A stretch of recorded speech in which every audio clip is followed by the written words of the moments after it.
네, 여러분 안녕하십니까? 뉴스나이트 시작합니다. D-100 분기점을 넘어선 대선 전국. 후보들의 발언은 물론이고 후보 측근들의 단어 사용 하나하나까지 민심은 민감하게 반응하고 있습니다. 이런 가운데 국민의힘은 이준석 대표의 패싱 논란에 이은 돌연 잠적으로 당내 중진들은 물론 당원 게시판까지 시끌시끌합니다. 네, 잠시 뒤에 대선 전국 살펴보겠고요. 먼저 코로나19 속보부터 알아보도록 하겠습니다. 국내 첫 오미크론 변이 의심 사례가 발생했습니다. 나이지리아를 다녀온 부부인데 접촉을 한 지인도 오미크론 변이가 의심돼 유전체 검사가 진행 중에 있습니다. 네, 이런 가운데 정부는 오미크론 변이 대응을 위한 범부처 대응팀을 꾸리기로 했습니다. 취재 기자 연결합니다. 권남기 기자. 네, 사회 2부입니다. 네, 국내 첫 오미크론 변이 의심 사례, 나이지리아에 다녀온 부부라고요? 네, 그렇습니다. 국내 첫 오미크론 변이 의심 사례가 발생했습니다. 나이지리아에 방문한 뒤 지난 24일 오후에 입국한 40대 부부입니다. 질병관리청은 오늘 나이지리아를 방문했던 인천 거주 부부 확진자가 오미크론 변이로 의심돼 현재 전장 유전체 검사를 시행 중이라고 밝혔습니다. 결과는 내일 저녁 늦게 나올 예정입니다. 역학조사 결과 이들 부부는 지난달 모더나 접종을 마치고 이번 달 14일부터 23일까지 나이지리아를 방문했습니다. 24일 귀국 후 PCR 검사를 받았고 25일 코로나19 확진 판정을 받았습니다. 방역당국은 이들이 공항에서 자택까지 오는 걸 도운 지인과 동거 가족 등 모두 2명이 추가로 확진됐으며 이 가운데 지인 역시 오미크론 변이로 의심돼 추가 검사를 진행 중이라고 설명했습니다. 방역당국은 또 오미크론 변이 의심 부부와 항공기를 함께 탄 탑승자들에 대해서도 추적 관리를 하고 있다고 덧붙였습니다.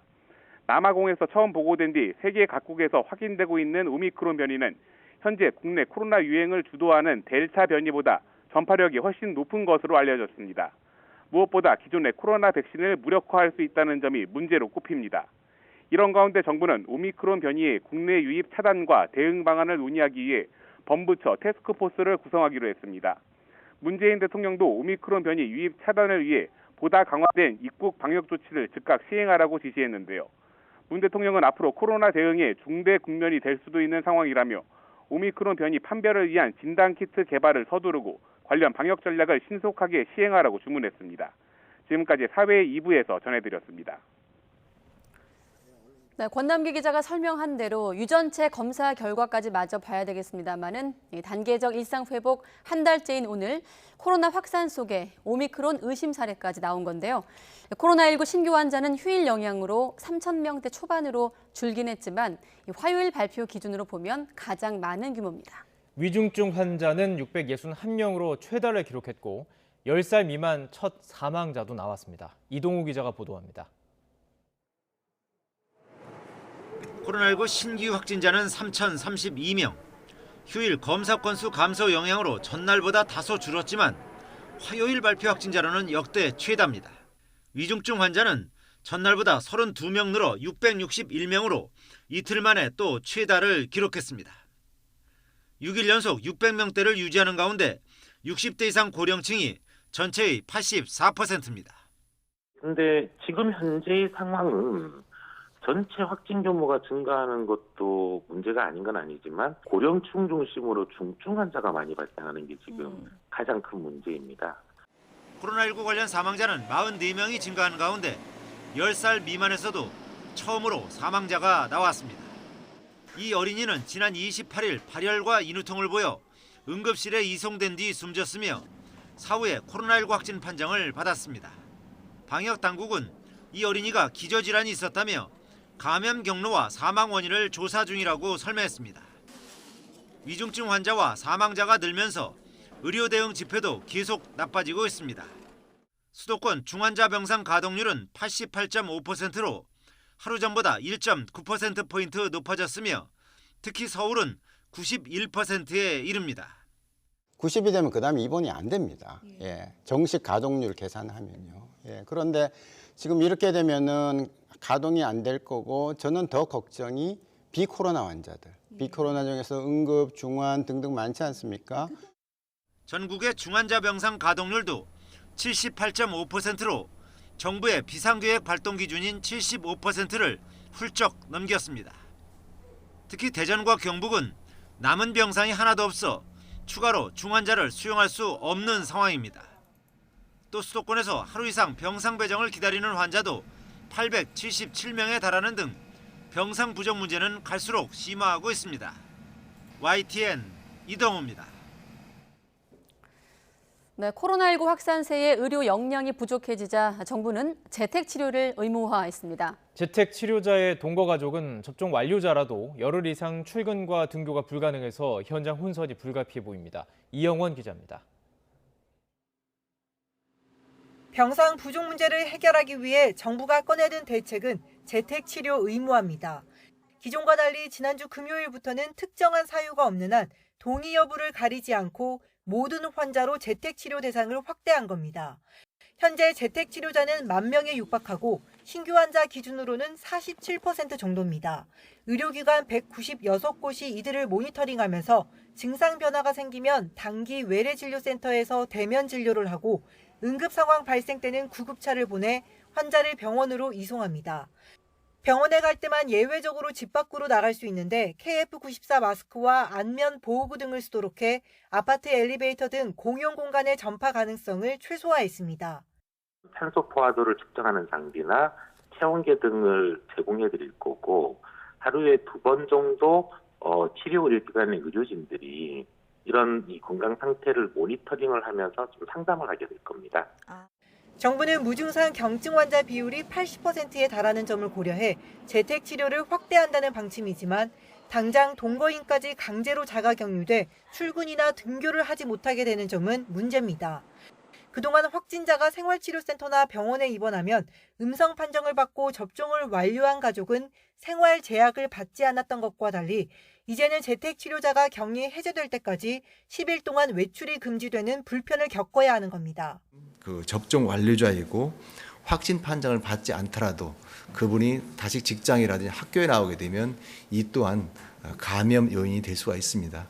감염률을 줄이고자 이런 방안을 정부는 동거인이 학생인 경우 결석 처리되지 않도록 교육부와 협의하고 출근하지 못하는 직장인 피해를 고려해 생활 지원비를 확대한다는 방침입니다.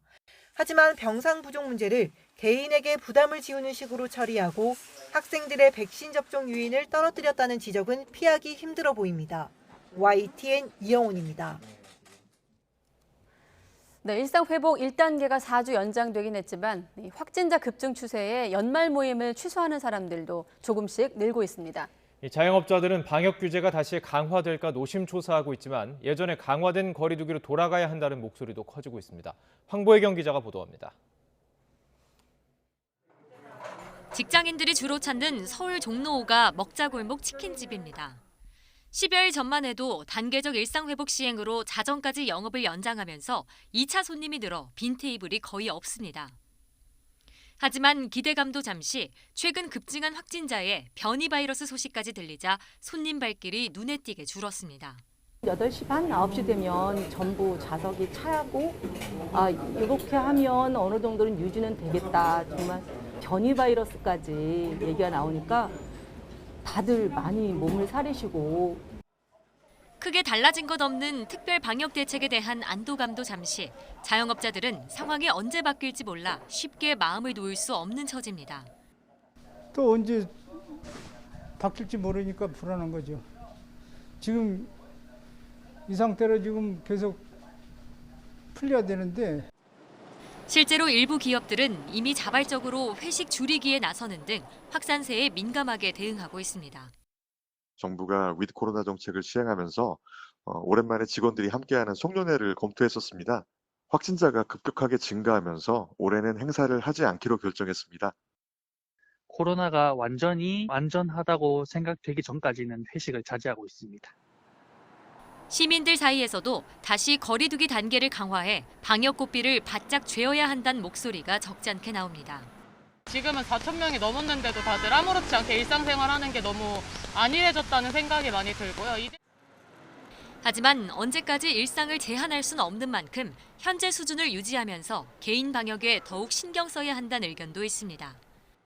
여러 가지 경제 사정이나 고려했을 때 어느 정도까지는 조금 더 지켜보면서 유지를 할 필요가 있지 않나라고 생각을 합니다. 방역 전문가들은 의료 대응 여력이 거의 바닥난 만큼 일상을 잠시 멈춰야 한다고 조언합니다. 병상 가동률이 조만간에 완전히 소진될 가능성이 상당히 높아요. 4단계 적용하는 수준까지는 아니더라도 거의 준하는 단계의 어떤 방역 조치 강화는 필요하지 않을까 생각을 해요. 정부는 당장 사회적 거리 두기로의 전환은 없단 방침이지만 상황이 악화하면 추가 대책이 불가피한 만큼 연말 모임 등을 최소화해달라고 당부했습니다. YTN 황보혜경입니다. 네, 국내 오미크론 의심 사례 앞서 속보로 전해드렸습니다마는 일본에는 오미크론 변이가 상륙한 것으로 확인됐습니다. 외국인 입국 금지라는 강력한 조치를 시작한 첫날 새 변이가 들어온 것이 확인되자 일본 정부는 추가 대응에 비상이 걸렸습니다. 도쿄 이경화 특파원의 보도입니다. 상륙은 시간 문제로 여겨졌던 오미크론 변이가 일본에서도 확인됐습니다.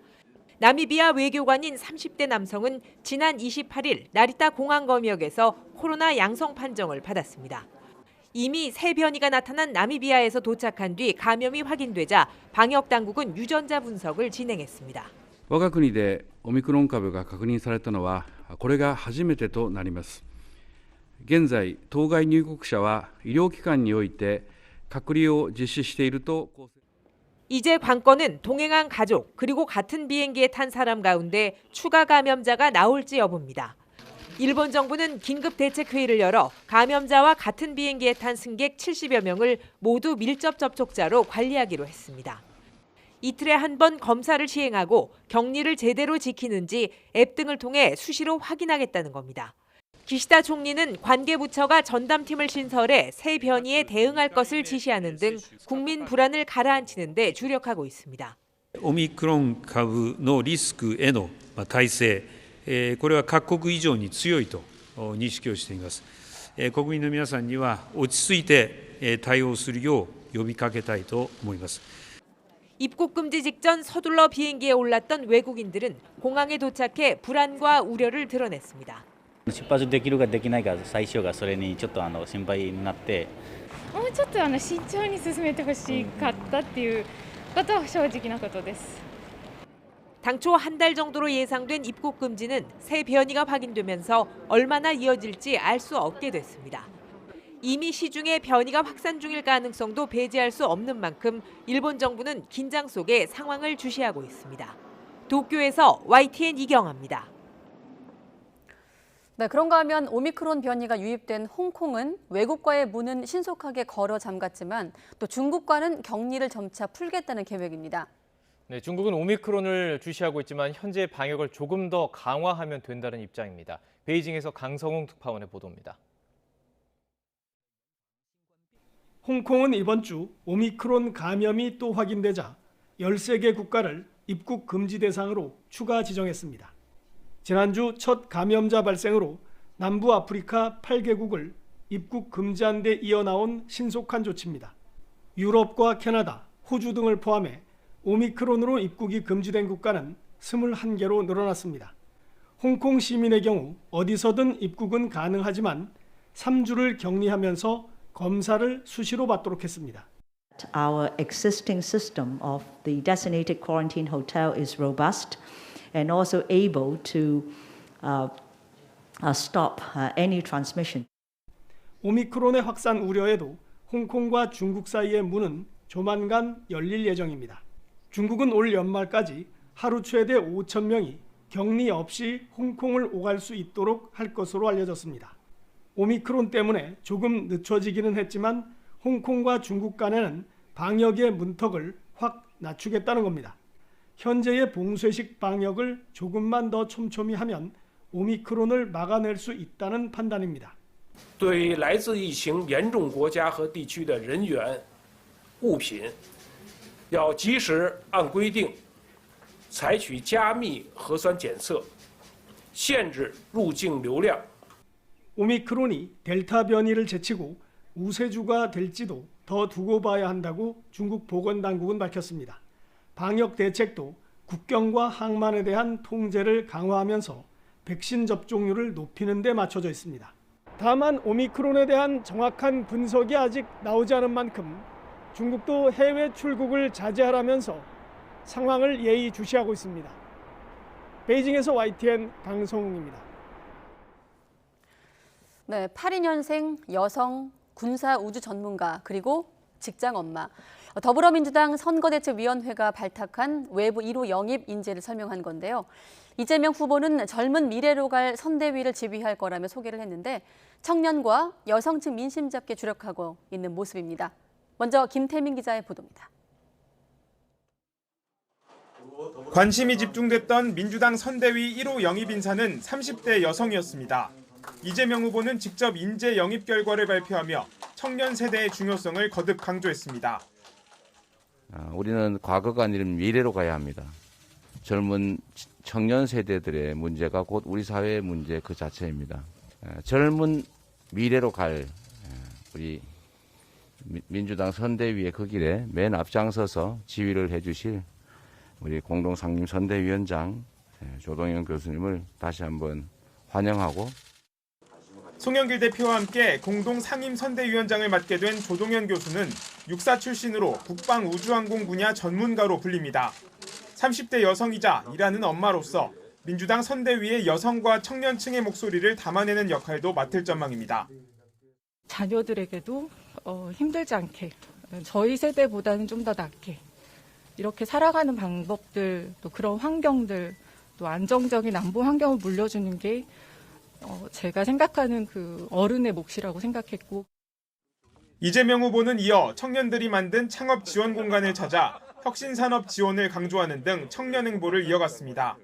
이 자리에서 주가 조작 의혹 사건에 연루된 윤석열 후보 부인 김건희 씨를 겨냥하는 듯한 발언을 하기도 했습니다. 자본시장이 이 주가 조작이나 하고 말이에요. 그래서 누가 그 무서워가지고 투자하겠어. 펀드 사기나 치고 이러니까. 새로운 이재명의 민주당을 상징할 외부 인재 영입에 첫 발을 뗀 이재명 후보는 앞으로도 취약 지지층을 겨냥한 광폭 행보를 이어갈 전망입니다. 야심차게 영입한 새로운 인재들이 선대위 안에서 기대만큼의 역할을 하며 신선한 면모를 보여줄 수 있을지 주목됩니다. YTN 김태민입니다.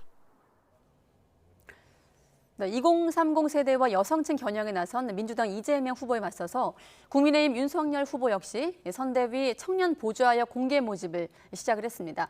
그런데 주 52시간제와 최저시급제 등을 비현실적이라고 강하게 비판하면서 철폐하겠다고 밝혀 파장이 주목되고 있습니다. 김승환 기자가 보도합니다. 충청의 아들임을 내세우며 대전과 세종시를 훑은 윤석열 후보가 충북 청주에서 이틀차 일정을 이어갔습니다. 청주공항을 찾아서는 청주공항의 중부 거점화와 광역철도 도심 통과 등 지역 수건 사업을 해결하겠다며 균형 발전을 강조했습니다. 2차 전지를 만드는 강소기업을 방문한 자리에서는 주 52시간제나 최저시급 등 현 정부 시책에 대한 성토가 이어지자 비현실적이라고 비판하며 없애겠다는 뜻을 밝혔습니다.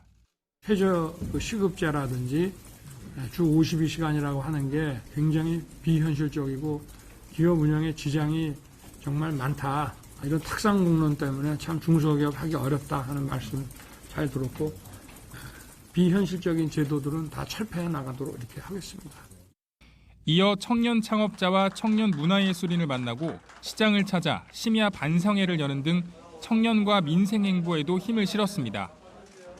민주당 이재명 후보가 자신의 공약 소상공인 50조 지원안을 전격 수용한 데 대해서는 표 계산을 해본 모양이라며 날을 세웠습니다.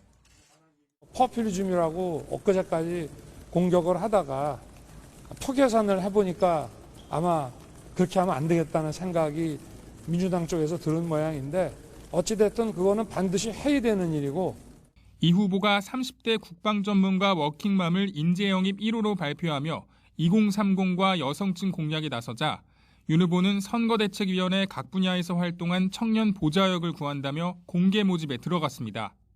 청년을 선거용 장식품으로 잠깐 쓰는 게 아니라 국정 파트너로 삼겠다면서 정권 교체의 동지가 되자고 호소했습니다. 세종과 대전, 청주까지 방문한 윤석열 후보는 2박 3일 지역 순회 일정의 마지막인 독립기념관으로 향합니다. YTN 김승환입니다. 자, 그런가 하면 국민의힘 윤석열 후보로부터 이른바 패싱을 당했다는 논란이 불거진 이준석 대표. 사퇴를 시사하는 듯한 메시지를 남긴 채 모든 일정을 취소했습니다. 김종인 총괄선대위원장 영입에서부터 꼬인 데다가 또 선거대책위원회 인선이나 일정이 이 대표랑 공유되지 않은 채 계속 새어나오자 분노를 표출한 것으로 보인다는 해석이 많습니다. 이어서 이경국 기자입니다. 국민의힘 이준석 대표가 한밤중 SNS에 올린 느닷없는 메시지입니다. 무언가 그만두겠다는 뜻으로 해석되는데 이후 이 대표는 자취를 감췄습니다. 오늘 만나서 말씀을 좀 들어봐야겠다 생각했는데 오전 일정이 취소됐다 그래서 상황을 조금 더 파악해보려고 합니다. 이 대표는 이 메시지를 남기기 전날에는 윤석열 후보 측 관계자가 김종인 총괄 선거대책위원장 자리를 사회적 약자 몫으로 대체한다고 말했던 기사를 인용하며 공작이라고 분노를 표출하기도 했습니다. 윤 후보의 세종 일정에 본인이 동행한다는 기사가 나온 것에도 당황해했습니다. 이게 언론에 리리즈되기 전까지 저한테 가짜는 얘기를 들은 적이 없어요. 그러니까 황당한 거예요, 제 입장에서는. 그러니까 이게 그런데 반복되고 있습니다, 지금까지. 여기에 당 지지층을 이탈시킬 수 있다고 반대했던 이수정 교수 영입까지 강행되자 사실상 잠적하는 모습으로 강한 반발을 표출한 것으로 보입니다. 이 대표의 핵심 보좌진까지 일제히 연락을 끊어 정확한 의중을 파악하기 어려운 상황. 사무총장하고 통화를 했습니다. 그래서 좀 이유라든지 이런 거 좀 파악을 해보고 한번 만나보라고 얘기를 했습니다. 중진 의원들이 급하게 회의를 열고 윤 후보를 대신해 권성동 사무총장이 이 대표 지역구까지 찾아갔지만 만남은 불발됐습니다. 선대위 구성을 포함해서 당이 조금 더 새로운 모습으로 국민들에 다가가는 데 있어서 그렇게 성공적이지 못하다는 비판을 아프게 받아들이고 있습니다. 초선 의원들은 모임을 갖고 정권 교체를 위해 힘을 합쳐야 한다고 강조했지만 당내에선 후보 중심으로 가야 한다. 당대표의 고언을 외면하면 대선은 망한다로 의견은 엇갈립니다. 여기에 홍준표 의원은 이상한 사람들이 설쳐 선대위가 잡탕밥이 됐다며 이 대표가 선대위원장을 사퇴하고 대표로서 당만 지키는 것도 방법이라고까지 조언하면서 갈등은 증폭되고 있습니다. YTN 이경국입니다. 민주당이 1주택자에 이어서 다주택자에 대한 양도세 일시 완화까지 검토하고 있다고 밝혔습니다. 부동산 민심 달래기에 나선 거지만 정부와 의견을 맞출 수 있을지가 미지수입니다. 내년 예산안을 두고도 당정은 합의를 보지 못했습니다. 송재인 기자의 보도입니다. 1주택자 양도세 완화 법안이 국회 상임위원회 문턱을 넘는 날.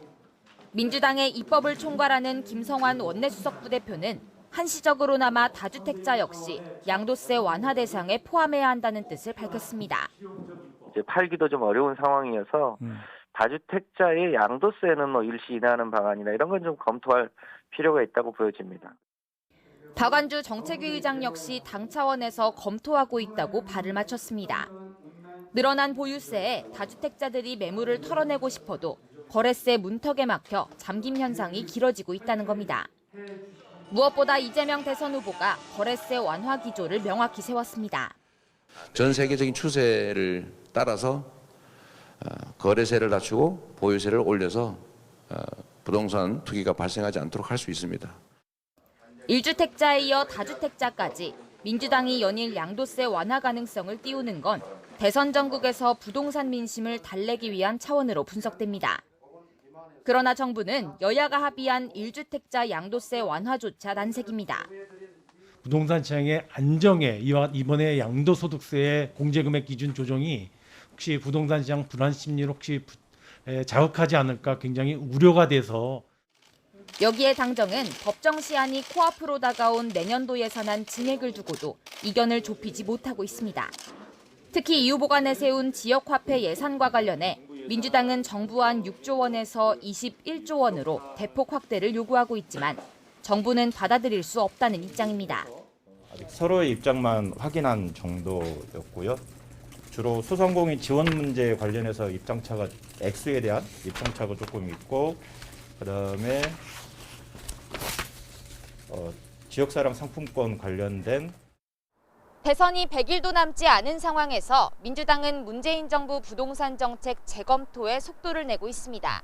우선 거래세 완화로 정책 차별화에 시동을 걸고 있지만 완강한 입장의 정부를 설득하기도 쉽지 않아 보입니다. YTN 송재인입니다. 아들이 화천대유에서 50억 원을 받아 수사를 받고 있는 곽상도 전 의원이 내일 구속영장 실질 심사를 받습니다.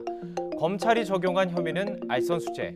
이 알선수재의 사전적인 정의는 직무와 관련한 일을 잘 처리해주도록 알선해주고 그 대가로 금품을 받은 죄입니다.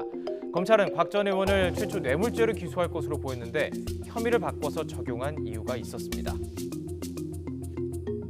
뇌물죄라는 것은 본인의 어떤 공무원으로서 직무와 관련성 그리고 거기에 대한 대가로서 뭘 줘야 하는데 네.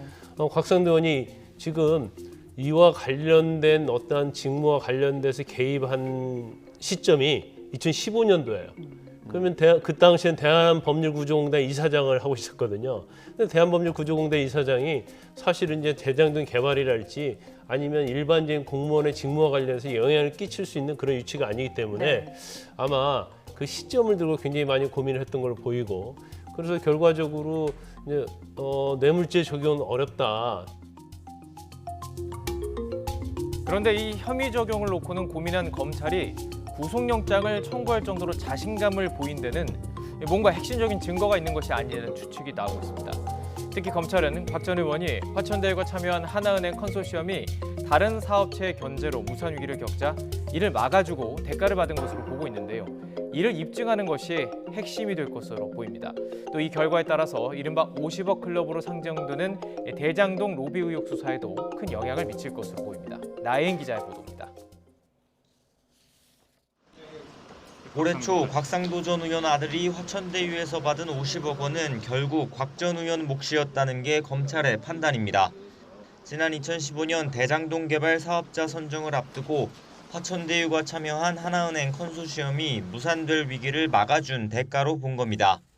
화천대유 대주주인 김만배 씨가 곽 전 의원에게 하나은행의 컨소시엄 잔류를 부탁했다는 건데 영장에는 구체적인 인물이 아닌 하나은행 임직원으로만 되어 있는 것으로 전해졌습니다. 이를 근거로 금융기관 임직원 직무와 관련해 알선을 해주고 이익을 얻은 사람을 처벌하는 특정경제범죄법상 알선수재 혐의를 적용했습니다. 곽 전 의원은 혐의를 강하게 부인하면서 검찰의 영장 부실 부분을 집중적으로 파고들었습니다.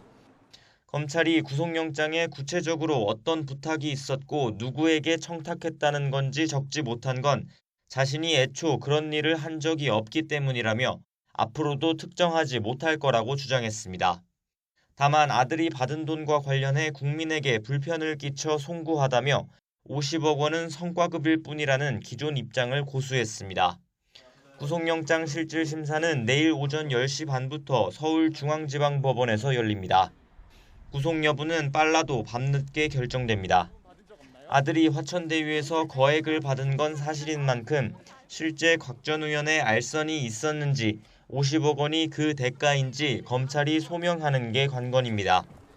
YTN 나희입니다. 검찰이 산정한 곽상도 전 의원의 알선수재 액수는 애초 알려진 50억 원의 절반이 25억 원입니다. 세금 등을 떼고 실제 받은 금액만 기준으로 한 것인데 왜 그런 건지 김다연 기자가 짚어봤습니다.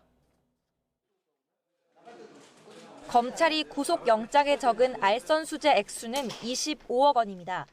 아들 광모 씨가 화천대유에서 받은 50억 원에서 세금 등을 뺀 돈입니다. 10억 원이 넘는 소득에 적용되는 세율이 40%가 넘으니까 세금만 20억 원이 넘을 것으로 추산됩니다. 혐의가 사실이라면 왜 굳이 거액의 세금을 내면서까지 이런 방법을 썼을까? 검찰은 천화동인 5호 정영학 회계사가 낸 녹취록에 단서가 있다고 보고 있습니다. 녹취록엔 화천대유 대주주 김만배 씨가 곽 의원은 현직인이 직접 주면 문제가 될 수 있다며 아들에게 배당으로 주는 게 낫다고 말한 내용이 담긴 것으로 전해졌습니다. 세금을 내더라도 합법적인 모양새를 갖추는 게 더 중요했을 거라는 의심이 드는 대목입니다. 과거 대법원은 형식적으로 체결한 고용계약에 따라 대가를 급여 형식으로 지급한 경우 원천 징수된 근로소득세 등을 제외하고 실제 받은 금액만 따져야 한다고 판결했습니다. 검찰 역시 이 같은 기존 판례에 근거해 받기로 책정된 금액이 아니라 실제 받은 금액을 기준으로 25억 원을 산정했다고 설명했습니다. 법조계에선 급여 명목이라 검찰이 산정한 것처럼 실수령액이 적합하다는 평가와 함께 총액 주의에 따라 50억 원을 범죄 액수로 봐야 한다는 분석이 엇갈리는데 법원이 어떤 판단을 내릴지 주목됩니다. YTN 김다현입니다. 고발 사주 의혹을 수사하는 고위공직자 범죄수사처가 고발장 작성 지시자로 지목한 손준성 검사에 대해 구속영장을 다시 청구했습니다. 첫 구속영장이 기각된 지 5주 만인데 손 검사 측은 사법적 공포를 느낀다며 강하게 반발했습니다. 김경수 기자가 보도합니다. 손준성 검사의 혐의는 첫 번째 구속영장과 마찬가지로 직권남용과 공무상 비밀누설, 개인정보보호법과 공직선거법 위반 등입니다. 모두 고발사주 의혹과 관련한 혐의들입니다. 손 검사는 지난해 4월 대검찰청 수사정보정책관 시절 여권 인사들에 대한 고발장 작성을 지시하고 고발장을 국민의힘 김웅 의원에게 전달한 혐의를 받고 있습니다. 앞서 공수처는 손 검사의 체포영장이 기각된 뒤 지난달 23일 수사 비협조를 이유로 전격 구속영장을 청구했습니다. 하지만 법원은 증거인멸과 도주 우려가 있다고 보기 어렵다며 영장을 기각했습니다. 현명한 결정을 해주신 사법부에 감사드립니다. 네. 이후 공수처는 손 검사를 2차례 조사하고 김웅 의원도 소환 조사한 뒤 대검 정보통신과 등을 압수수색했습니다. 공수처 관계자는 2차례 소환 조사 등 보강 수사 결과 혐의가 소명된 걸로 보고 있다고 설명했습니다. 관건은 공수처가 혐의를 구체적으로 입증할 단서를 얼마나 확보했느냐입니다. 고발장이 전달된 텔레그램 메시지 속 손준성 보냄이란 꼬리표가 최초 발송이 아니라 누군가 보낸 메시지를 반송했을 때도 생길 수 있다는 손 검사 측 논리를 깰 증거가 나왔는지 관심입니다. 손 검사 측은 영장 청구 직후 입장문을 내고 공수처를 강하게 비판했습니다. 공수처와 3차 출석 기일을 협의하던 중이었다며 영장 기각 후 특별한 사정 변경이 없음에도 영장을 재청구해 본건 수사가 정치적 목적을 갖고 있음을 명확하게 보여줬다고 주장했습니다.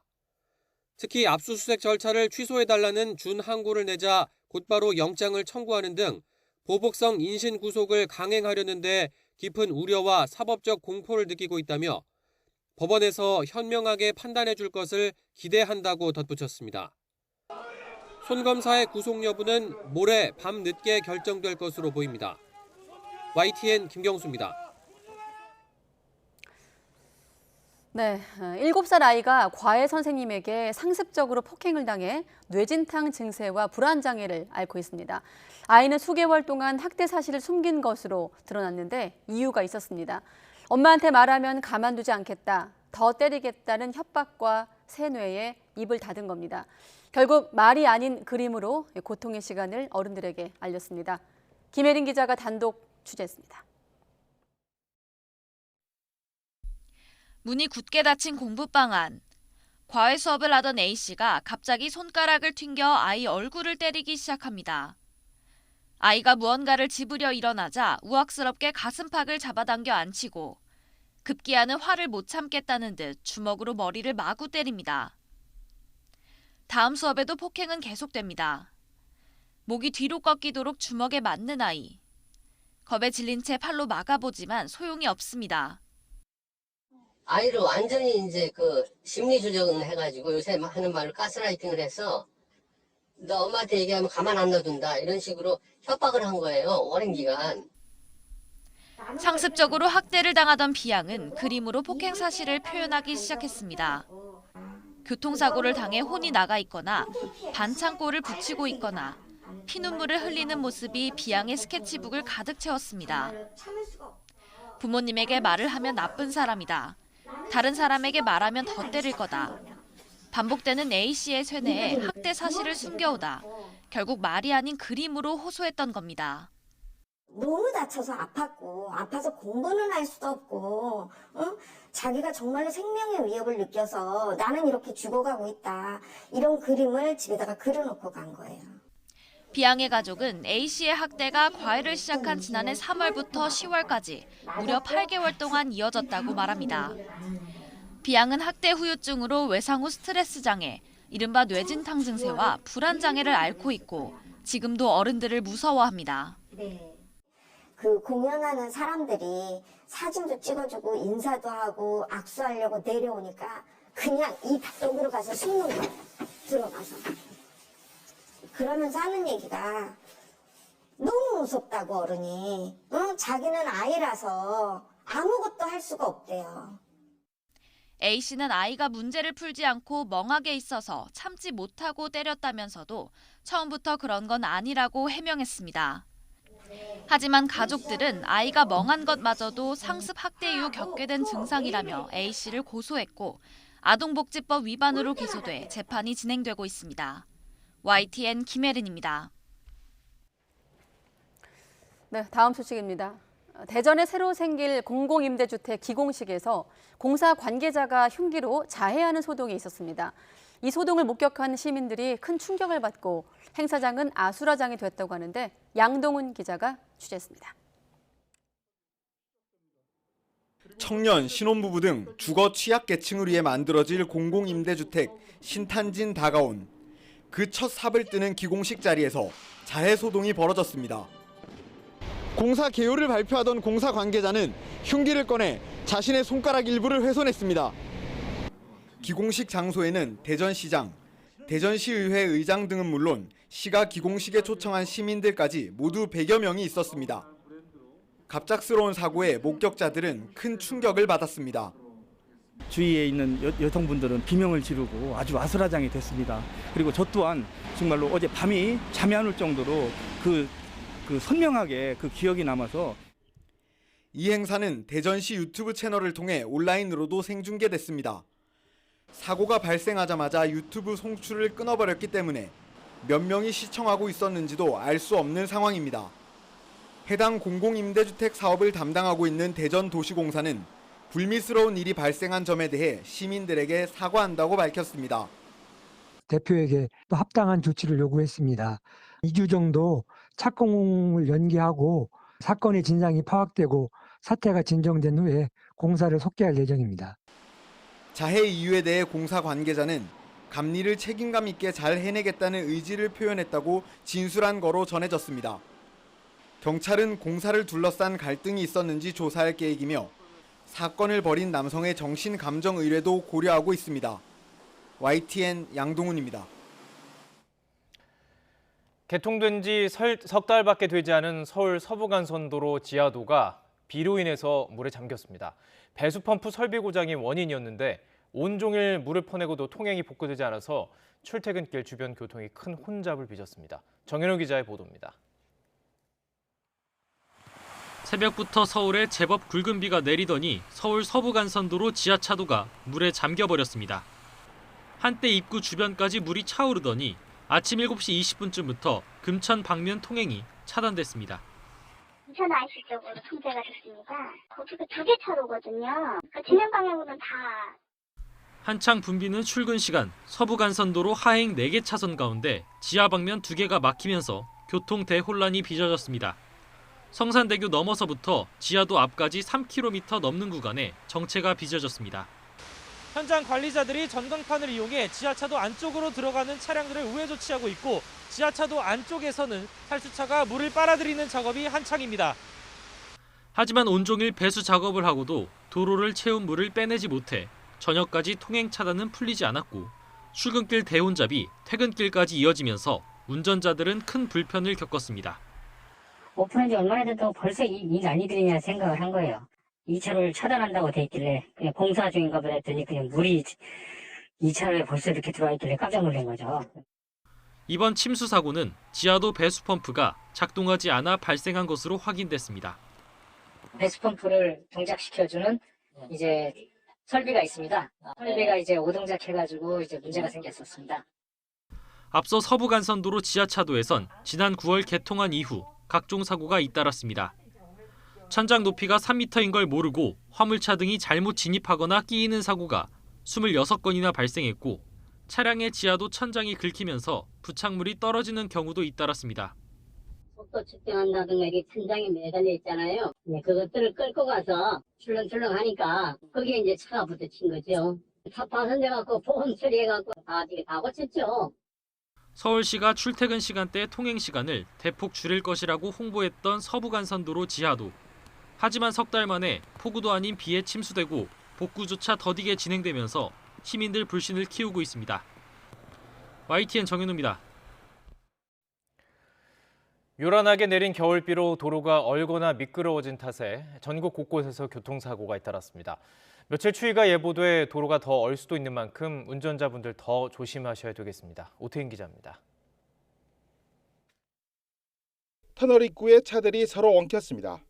승합차 한 대는 뒤집혀 도로에 반쯤 누웠습니다. 차량 9대가 잇따라 추돌하면서 2명이 다쳐 병원으로 옮겨졌습니다. 강원도 정선에서도 내리막길에서 승용차 5대가 부딪혀 1명이 다쳤습니다. 기온이 내려가면서 비가 얼어붙어 도로 살얼음, 이른바 블랙아이스가 만들어지면서 사고가 났습니다.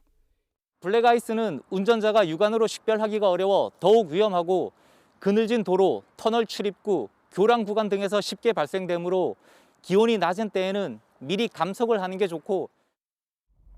청소차가 도로를 가로막고 넘어졌습니다. 트레일러 한 대도 한쪽을 막고 멈춰섰습니다. 고속도로를 달리던 차들이 빗길에 미끄러지면서 사고가 난 겁니다. 이 사고로 6명이 다쳐 3명이 병원으로 옮겨졌습니다. 또 사고 수습으로 도로가 통제돼 1시간 40분 가까이 극심한 정체를 빚었습니다. 소를 싣고 가던 2.5톤 트럭이 도로에 넘어졌습니다. 빗길에 미끄러진 승용차가 중앙분리대를 들이받고 튕겨나가 화물차 뒷부분을 추돌해 사고가 났습니다. 이 사고로 60대 화물차 운전자가 숨졌습니다. 또 제주에서는 강풍으로 비행기 수집편의 결항에 여행객 불편이 이어졌습니다. YTN 오태인입니다.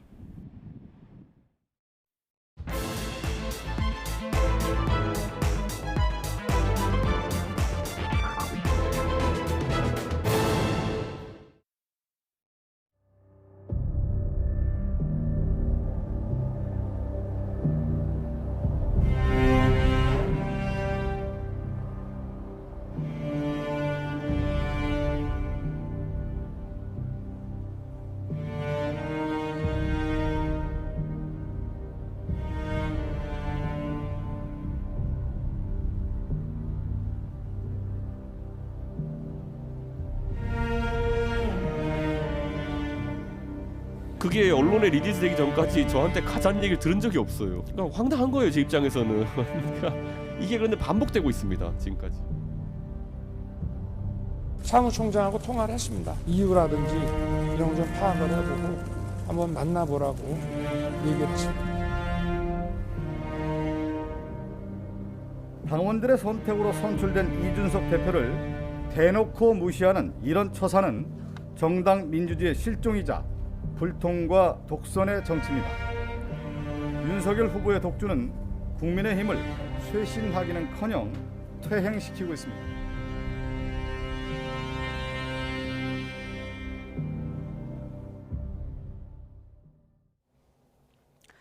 네, 대선이 99일 앞으로 다가오면서 후보들의 행보도 더 빨라지고 있습니다.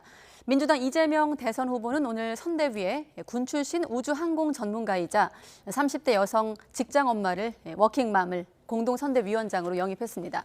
또 국민의힘에선 윤석열 대선 후보가 이틀째 충청권 방문을 시작한 가운데 패싱 논란을 겪는 이준석 당대표가 잠적을 하면서 갈등이 깊어지고 있는 모습입니다.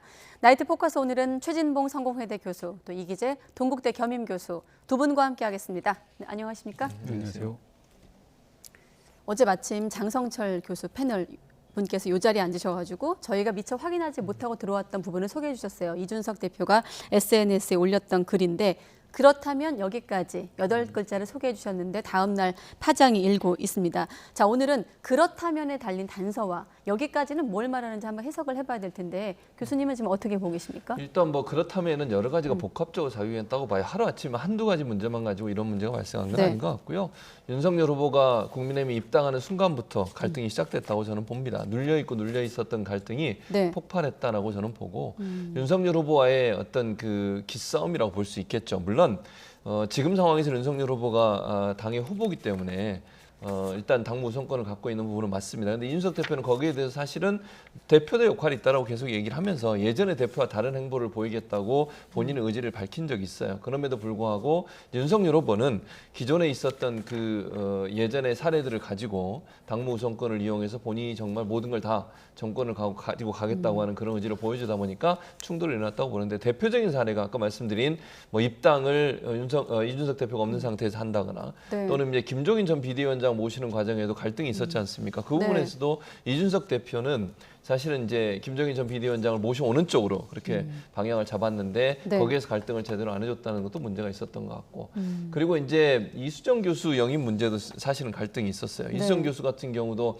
이준석 대표는 공개적으로 반대를 했었습니다. 그런데 보란 듯이 윤석열 후보가 그걸 무시했다고 제가 표현하는 것은 의견과 다르게 일방적으로 선임을 했죠. 물론 뭐 일방적으로 선임할 수 있다고 봐요. 윤석열 후보의 그거는 권한이니까. 네. 그럼에도 불구하고 이제 대표가 공개적으로 반대한 것에 대해서 어느 정도 조율을 하거나 아니면 협상을 하거나 아니면 좀 의견을 수용하거나 대화하는 과정을 통해서 이루어졌으면 문제가 없을 텐데 그 말을 하자마자 바로 임명을 해버렸다고 하는 것은 예. 이준석 대표의 말을 아예 무시했다 이렇게 받아들일 수도 있는 문제고 마지막으로 최근에 가장 큰 문제가 뭔지 아십니까? 윤석열 후보와 김종인 전 비대위원장 간의 갈등을 윤석열 후보 캠프의 중요 인사들이 만들어내고 있다는 게 이준석 대표의 지금 판단이에요. 그런 문제가 갈등이 되면서 사실 이런 이제 잠적이라고 소위 얘기하는 이런 일들까지 벌어지게 된 겁니다. 이른바 윤석열 핵심 관계자를 네, 그렇죠. 말씀하시는 것 같은데 다시 한번 그 갈등이 있었던 두 사람 간의 일지를 한번 보여주시고 교수님은 어떻게 보십니까? 사실 두 사람이 직접적으로 갈등을 일으킨 적은 없는 것 같고 윤 후보 측 인사들과 이 대표 계라고 해야 될까요? 이 대표 측 사람들과 좀 각을 세우고 여기에 맞서는 상황이 좀 반복된 걸로 기억하는데 이런 주요 갈등의 어떤 국면에서 가장 그러니까 이준석 대표 입장에서 지금 잠적까지 가게 된 원인을 찾는다면 어느 대목이라고 보십니까? 그러니까 두 분이 만나서 사실 여러 차례 또 그 불편한 관계들을 풀어왔거든요. 예. 그래서 사실 두 사람이 만나면 뭐 자연스럽게 이야기가 잘 되는 것 같아요. 그런데 또 다른 공간에서 그 중간에 이제 여러 사람들이 끼지 않습니까? 그러면 뭐 이준석 대표도 본인이 당대표 되면서 새롭게 뭐 진영을 짰었고 또 윤석열 후보는 뭐 경선 캠프를 하는 과정에 이제 권성동 의원이라든가 장재원 의원이라든가 어떤 핵심 측근들이 또 형성된 상황이기 때문에 중간에서 이제 사람들이 말을 옮기는 과정에서 항상 그 말들이 이제 왜곡되고 굴절되면서 감정들이 상하는 것 같거든요. 네. 어제도 뭐 사실 그 초선 의원 5명하고 이제 만찬 자리에서 이제 그런 이제 페이스북 메시지를 쓴 걸 봐서는 아무래도 초선 의원들과의 대화 과정에서 뭐 각 캠프 이야기를 하면서 여러 가지 그 뒷얘기들이 나왔을 것이고 그런 뒷얘기에서 좀 감정이 좀 상했다고 생각이 되는데 사실 양 당사자 입장은 저는 충분히 해결이 될 수 있는 문제인데 중간에 이제 그 역할을 잘못하고 있는 부분들이 많이 있는 것 같다. 저는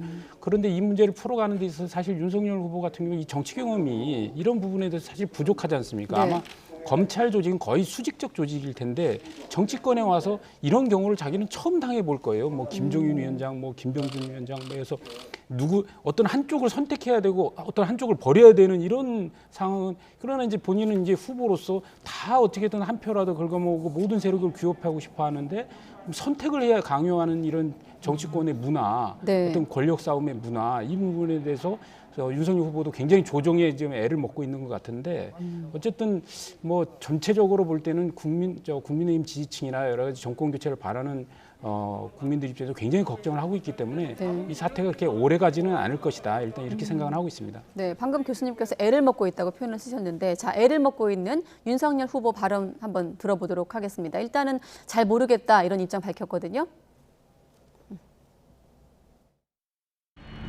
이준석 대표가 만약에 당대표를 그만둔다고 하면 선대위를 꾸려나갔을 때 뭐 문제가 없을까요? 가정적인 질문을 하지 마시고요. 지금 선대위 내부에서 계속해서 자문이 이어지고 이준석 대표 패싱 논란도 계속해서 불거지고 있는데 그 원인이 뭐라고 생각하세요?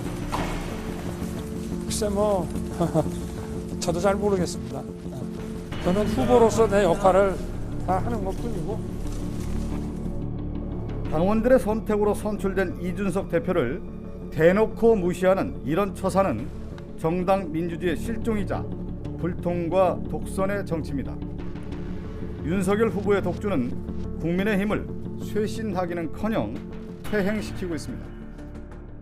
윤석열 후보 발언에 이어서 이제 상대당 여당 선대위 대변인 발언까지 들어봤는데 지금 박성준 대변인 표현 중에는 윤석열 후보의 독주다 이런 표현이 있는데 당내에서도 지금 이 현재 이 갈등을 놓고 후보 중심으로 가야 된다. 그래도 당대표의 고언을 외면하면 뭐 급기야 망할 수도 있다 이런 표현까지 맞서고 있는 상황이거든요. 교수님은 굳이 앞서 교수님께서는 좀 선대위 쪽 윤석열 후보 캠프 쪽에 조금 더 책임의 무게를 실으셨는데 어떻게 보십니까? 그러니까 선대위가 사실은 그러니까 물론 제가 이렇게 정리할게요. 윤석열 후보가 중심이 되는 건 맞아요. 그렇게 가야 되죠. 후보니까. 그건 맞는데 문제는 뭐냐면 그럼 윤석열 후보가 자기 마음대로 모든 걸 하느냐? 그건 저는 아니라고 봐요. 그러니까 윤석열 후보가 중심이 되고 최종 결정은 윤석열 후보가 하지만 네. 본인을 도와줄 수 있는 많은 사람들의 힘을 규합하는 것은 본인이 대선에 승리할 수 있는 중요한 역할을 할 거라고 저는 보거든요. 근데 그런 부분들을 그냥 무시하고 나 혼자의 길로 가겠다 마이웨이를 그렇게 얘기하는 상당히 위험한 거예요. 저는 윤석열 후보가 그러면 대선에서 과연 본인이 원하는 성과를 낼 수 있을까 의문이 든다는 거죠. 지금 있는 세력들을 다 규합해도 될까 말까 하는 그런 상황인데 만약에 내가 혼자서 독단적으로 해도 모든 게 다 이루어질 수 있어 또는 그 측근에 있는 분들이 그렇게 판단해서 나머지 분들을 쳐내고 뭐 다른 분들을 좀 밀어내는 그런 형태의 어떤 선대위를 구성한다고 하면 또 그런 부분으로 선거에 임한다고 하면 저는 성공 가능성이 낮다고 봅니다. 네. 가능하면 이준석 대표든 또 도울 수 있는 분들이 함께 갈 수 있도록 만들어야 돼요. 또 하나는 국민들이 볼 때 당내에 어쨌든 당 대표고 당의 후보인데 갈등이 자꾸 부각이 돼 보세요. 국민들의 피로감이 높아지지 않겠습니까? 그리고 국민의힘에 대한 지지도 떨어질 수밖에 없어요. 저건 마이너스적인 요소밖에 없지 절대로 플러스되는 요인이 없습니다. 그런 네. 점에서 본다고 하면 일단 윤석열 후보가 주도권을 쥐고 가야 되는 건 맞지만 이준석 대표와 함께 가는 모습을 보이는 것이 본인한테 도움이 될 거다 그렇게 생각합니다. 자, 이런 민주당의 예. 이제 박성준 대변인 같은 경우에는 아까 그 불통의 뭐 독선의 정치 뭐 이렇게 얘기했는데 오히려 거꾸로 같아요. 그건 잘못 평론을 하시는 것 같고 제가 볼 때는 윤석열 후보는 독선을 한 게 아니라 오히려 많은 사람을 수용하고 이야기를 듣고 이런 과정에서 오히려 시간이 이게 길어지면서 오히려 혼란이 좀 장기화되고 있다 이런 측면으로 봐주는 게 오히려 정확한 분석 같거든요. 그래서 지금 뭐 김종인 체제를 갈 거냐 원톱이냐 아니면 뭐 삼김 체제냐 이것만 갖고도 한 3주를 끌었지 않습니까? 예. 아마 윤석열 후보가 그런 뭐 불통과 독선의 정치를 하면 벌써 뭐 어떤 결정을 해갖고 끌고 나갔겠죠. 그러면 교수님은 일단 윤 후보가 너무 많은 얘기를 듣고 있다고 너무 보시는 많은 건가요? 얘기를 듣고 있고 가능한 본인은 어떤 갈등을 이렇게 다 화합의 길로 끌고 가기 위해서 노력을 하고 있는데 네. 그게 쉽지 않은 거죠. 그래서 이런 면에서 오히려 강한 사실 리더십이 필요한 거 아니냐라는 오히려 역으로 그런 얘기를 할 수 있는 것이고 그런 측면에서 볼 때 저는 사실 이 김종인 체제에 대한 어떤 예를 들어서 호불호의 문제는 강하게 있지 않습니까? 그리고 김종인 위원장은 본인께서 이 전권을 주지 않고서 자주 들어오지 않을 가능성이 높기 때문에 그러면 추후에 뭐 문을 열어놓고 출발할까 하는 것까지는 저는 괜찮다고 생각하는데 이거와 네. 지금 이준석 대표의 지금 뭐 패싱 논란을 통한 이제 이게 지금 직무 복귀 안 하는 문제까지 가는 것은 굉장히 큰 차이가 있다. 그러니까 이 김종인 후보는 본인이 보유하고 있는 표는 없는 거예요, 사실은. 뭐 어떤 중도의 상징성은 있고 그러나 어떤 그다음에 이제 선거와 관련한 선대위의 체제를 강하게 몰고 갈 수 있는 그분의 능력은 있지만 본인을 중심으로 한 지지세가 있는 표는 없어요. 그러나 이준석 대표는 2030 청년을 중심으로 한 표가 있기 때문에 네. 이준석 후보와 이 갈등이 깊어지면 저는 지지율에 바로 어떤 영향을 미칠 것이다 이렇게 분석을 합니다. 저는 이제 한 가지만 거기 이기재 교수님 말씀하신 거에 이제 반론을 제기하자면 많은 부분을 들었다고는 보지 않아요. 시간을 끈 게 다른 사람의 의견을 많이 들은 게 아니고 사실은 주변에서 조언을 했지만 본인이 원하는 대로 했다고 저는 보거든요. 김종인 전 비대위원장의 영입에 대해서도 제가 볼 때는 적극적으로 나서는 모습은 저는 아니라고 생각해요.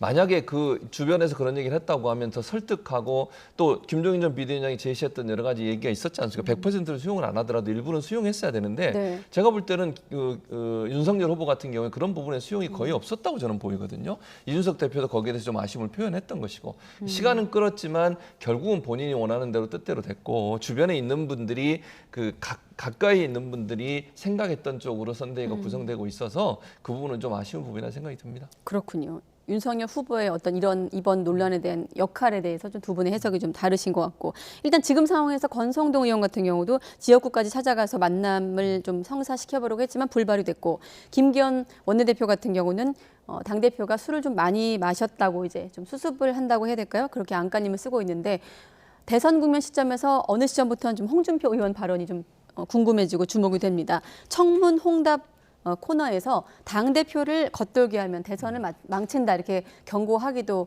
했거든요. 자, 만약에 지금 제가 들어오기 전에 정치부 기자한테 확인을 해보니까 이준석 대표는 물론이고 대표 측 다 연락이 안 되고 잠적한 상황인데 만약에 지금 우리 뉴스를 보고 있다면 이준석 대표에게 뭐라고 좀 말씀하고 싶으세요? 저는 이제 이준석 뭐가 필요하다고 보세요? 이준석 대표는 지금 이제 본인이 생각하고 또 본인이 선거에서 이렇게 임했으면 좋겠다고 하는 여러 가지 제안들을 했음에도 불구하고 그런 부분들이 제대로 받아들이지 않고 있고 네. 지금 가장 큰 불만은 최근에 있어서 가장 큰 불만은 제가 느끼기에는 이게 측근이라고 저희 얘기하는 윤석열 후보에 가장 가까이에서 보좌하고 있는 이제 선대위의 주요 직책을 맡은 분들 이런 분들이 갈등을 더 유발하는 요소로 작용하고 있다는 부분에 대한 불만인 것 같아요. 그래서 물론 이준석 대표 이걸 100% 받아라 이렇게 얘기할 수는 없을 거예요. 그럼에도 불구하고 지금의 해결 방안은 윤석열 후보가 이준석 대표를 만나서 합의하고 협의해야 돼요. 그러니까 뭐가 갈등이 있는지 뭐가 문제라고 생각하는지 그 부분에서 오해를 풀고 이런 부분을 보여주는 것이 윤석열 후보에도 도움이 되는 거 아니겠습니까? 네. 그러니까 지금 현재는 윤 후보가 찾아가는 게 맞다고 저는 개인적으로 생각을 해요. 그래서 만나서 뭔가 해결해야 되고 이준석 대표 입장에서도 일단 뭐 표현을 하자면 칼을 빼들었잖아요. 이걸 그냥 어떤 거라도 하고 들어와야 되는 거지. 그냥 또 이러고 갑자기 들어와서 아무 일도 없었다는 듯이 행동할 수 있는 상황은 아니지 않겠습니까? 네. 대표가 이런 행동을 했다고 하면. 그러면 두 분 간의 갈등이 노출이 됐으니까 갈등을 봉합하는 쪽으로 가는 것이 국민적인 어떤 지지를 끌어내는 데 도움이 될 거고 윤석열 후보가 그 부분을 먼저 주도적으로 할 수밖에 없는 상황이다. 저는 그렇게 보입니다. 네, 자 D-100일을 넘긴 시점이었고 어제 이제 많이 다룬 부분인데 최근에 이제 여론조사 추이를 보면 일단 그 격차가 많이 벌어졌던 격차가 좀 좁혀지고 있는 상황이긴 하거든요. 과거 지금 대선 후보랑 대표 간의 갈등을 좀 학습을 했다고 치면 지금 어떻게 좀 해야 될까요? 윤석열 후보 캠프 입장에서는. 지금 뭐 권성동 총장이 이제 지역구에 방문한 건 저는 좀 잘못한 것 같아요. 우선은 그 지금 대표가 이래서 연락을 끊은 상황에서 노원구에 있는 지역구 사무실에 대표가 있을 이유가 없지 않습니까? 그러니까 말 그대로 그거는 이제 쇼잉했다고 볼 수밖에 없고 이거는 이준석 대표 입장에서는 상당히 기분 나쁜 내용일 거예요. 그리고 또 윤석열 그 후보가 또 뭐 사무총장한테 연락을 들었고 뭐 들어보라고 했다 이런 것도 역시 굉장히 기분 나쁠 거라고 저는 생각합니다. 저는 이런 상황에서는 국민의힘 당 대표이기 때문에 아무리 나이가 어리더라도 후보가 존중을 해야 된다고 생각하고 후보가 직접 연락을 해서 만남을 구해야 되고 그다음에 그동안 그 문제점에 대해서 좀 들으면서 해결할 거는 본인이 해결해 주면서 이것을 봉합해야 된다 이렇게 생각을 합니다. 네, 알겠습니다. 자, 앞서 김기현 원내대표가 아무래도 지금 상황에선 좀 이준석 당대표에게 힘을 실어주고 있다라는 발언을 했었는데 선대위 구성에서 불협화음을 좀 낸다는 지적에 대해서 입장을 낸 것도 있거든요. 한번 들어보도록 하겠습니다. 뭐 선대위 구성을 포함해서 당이 좀 더 새로운 모습으로 국민들에 다가가는 데 있어서 그렇게 성공적이지 못하다는 비판을 아프게 받아들이고 있습니다. 그러니까 무슨 비판이냐면 중진들은 제발 정신 차려야 된다 이런 쓴소리가 나오고 있고 또 초선 의원들도 총회를 열고 정권 교체에 위해서 힘 합쳐되지 않겠느냐라는 분위기 속에서 나온 발언이거든요. 김기현 원내대표 역할이 있을까요? 저는 김기현 원내대표가 역할을 할 수 있을지는 좀 의문이긴 한데 그래도 원내대표니까 뭐 중간에서 할 수는 있겠죠. 네. 가장 중요한 건 지금 현재는 선대위 중심으로 그 당이 지금 운영되고 있지 않습니까? 그리고 후보 중심으로 운영이 되고 있는 상황이고 문제는 대표가 거기에 대해서 반기를 들고 일단 잠적을 한 상태고 김종인 전 비대위원장 영입 과정에서 갈등이 있어가지고 또 홍준표 전 대표도 지금 거기에 대해서 반발하고 있고 또 당내 초선이나 중진 의원들도 이런 모습을 보이는 것이 국민들이 과연 국민의힘의 지지를 보내줄 수 있겠느냐고 반발하고 있어요. 그게 무슨 말입니까? 하나가 돼야 된다는 거 아닙니까? 그러니까 서로가 서로의 입장만 내세우지 말고 네. 하나가 될 수 있는 상황을 만들어야 되는데 지금의 상황이 그게 어렵다고 봐요.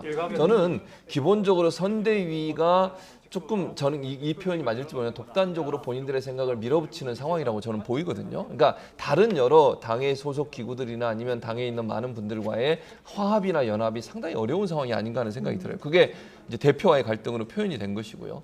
그래서 이런 부분들을 어떻게 정리할 거냐 하는 부분은 중요하다고 생각해요. 일단 김기현 원내대표는 당의 의원들을 대표하는 원내대표 아니겠어요. 그러면 선대위와의 관계에서 이런 부분이 잘 풀릴 수 있도록 하는 게 필요하다고 보여요. 왜냐하면 선대위의 중요 이제 윤석열 후보 가장 가까이에서 보좌하는 분들이 우리끼리 해도 충분히 가능하다고 생각하는 판단을 했다고 하면 사실은 당의 어떤 도움이나 이런 부분들에서 그렇게 별로 중요하지 않게 생각할 수 있는 그런 부분도 있을 수 있거든요. 네. 그런 부분들을 불식시키는 게 중요하다. 그래야만 전체가 하나 되는 모습으로 보여줄 수 있고 정권 교체를 해서 모두가 힘을 합쳐야 된다는 게 지금 전체 이 국민의힘 사람들의 어떤 그 의견이니까 그런 부분들이 이루어지도록 하는 것은 윤석열 후보가 좀 더 신경을 써야 될 부분이라는 생각이 듭니다. 자, 국민의힘 상을 조금만 도식화하고 정리해보면 지금 김종인 전 위원장 영입은 불발된 상황이고 당 대표는 패싱 논란에 의해서 갑자기 돌연 잠적을 한 상황이고 윤석열 후보는 킹메이커는 국민이라고 말을 하고 있습니다. 어떻게 좀 이를테면 지금 민주당 같은 경우도 쇄신의 어떤 난항을 겪기도 했거든요.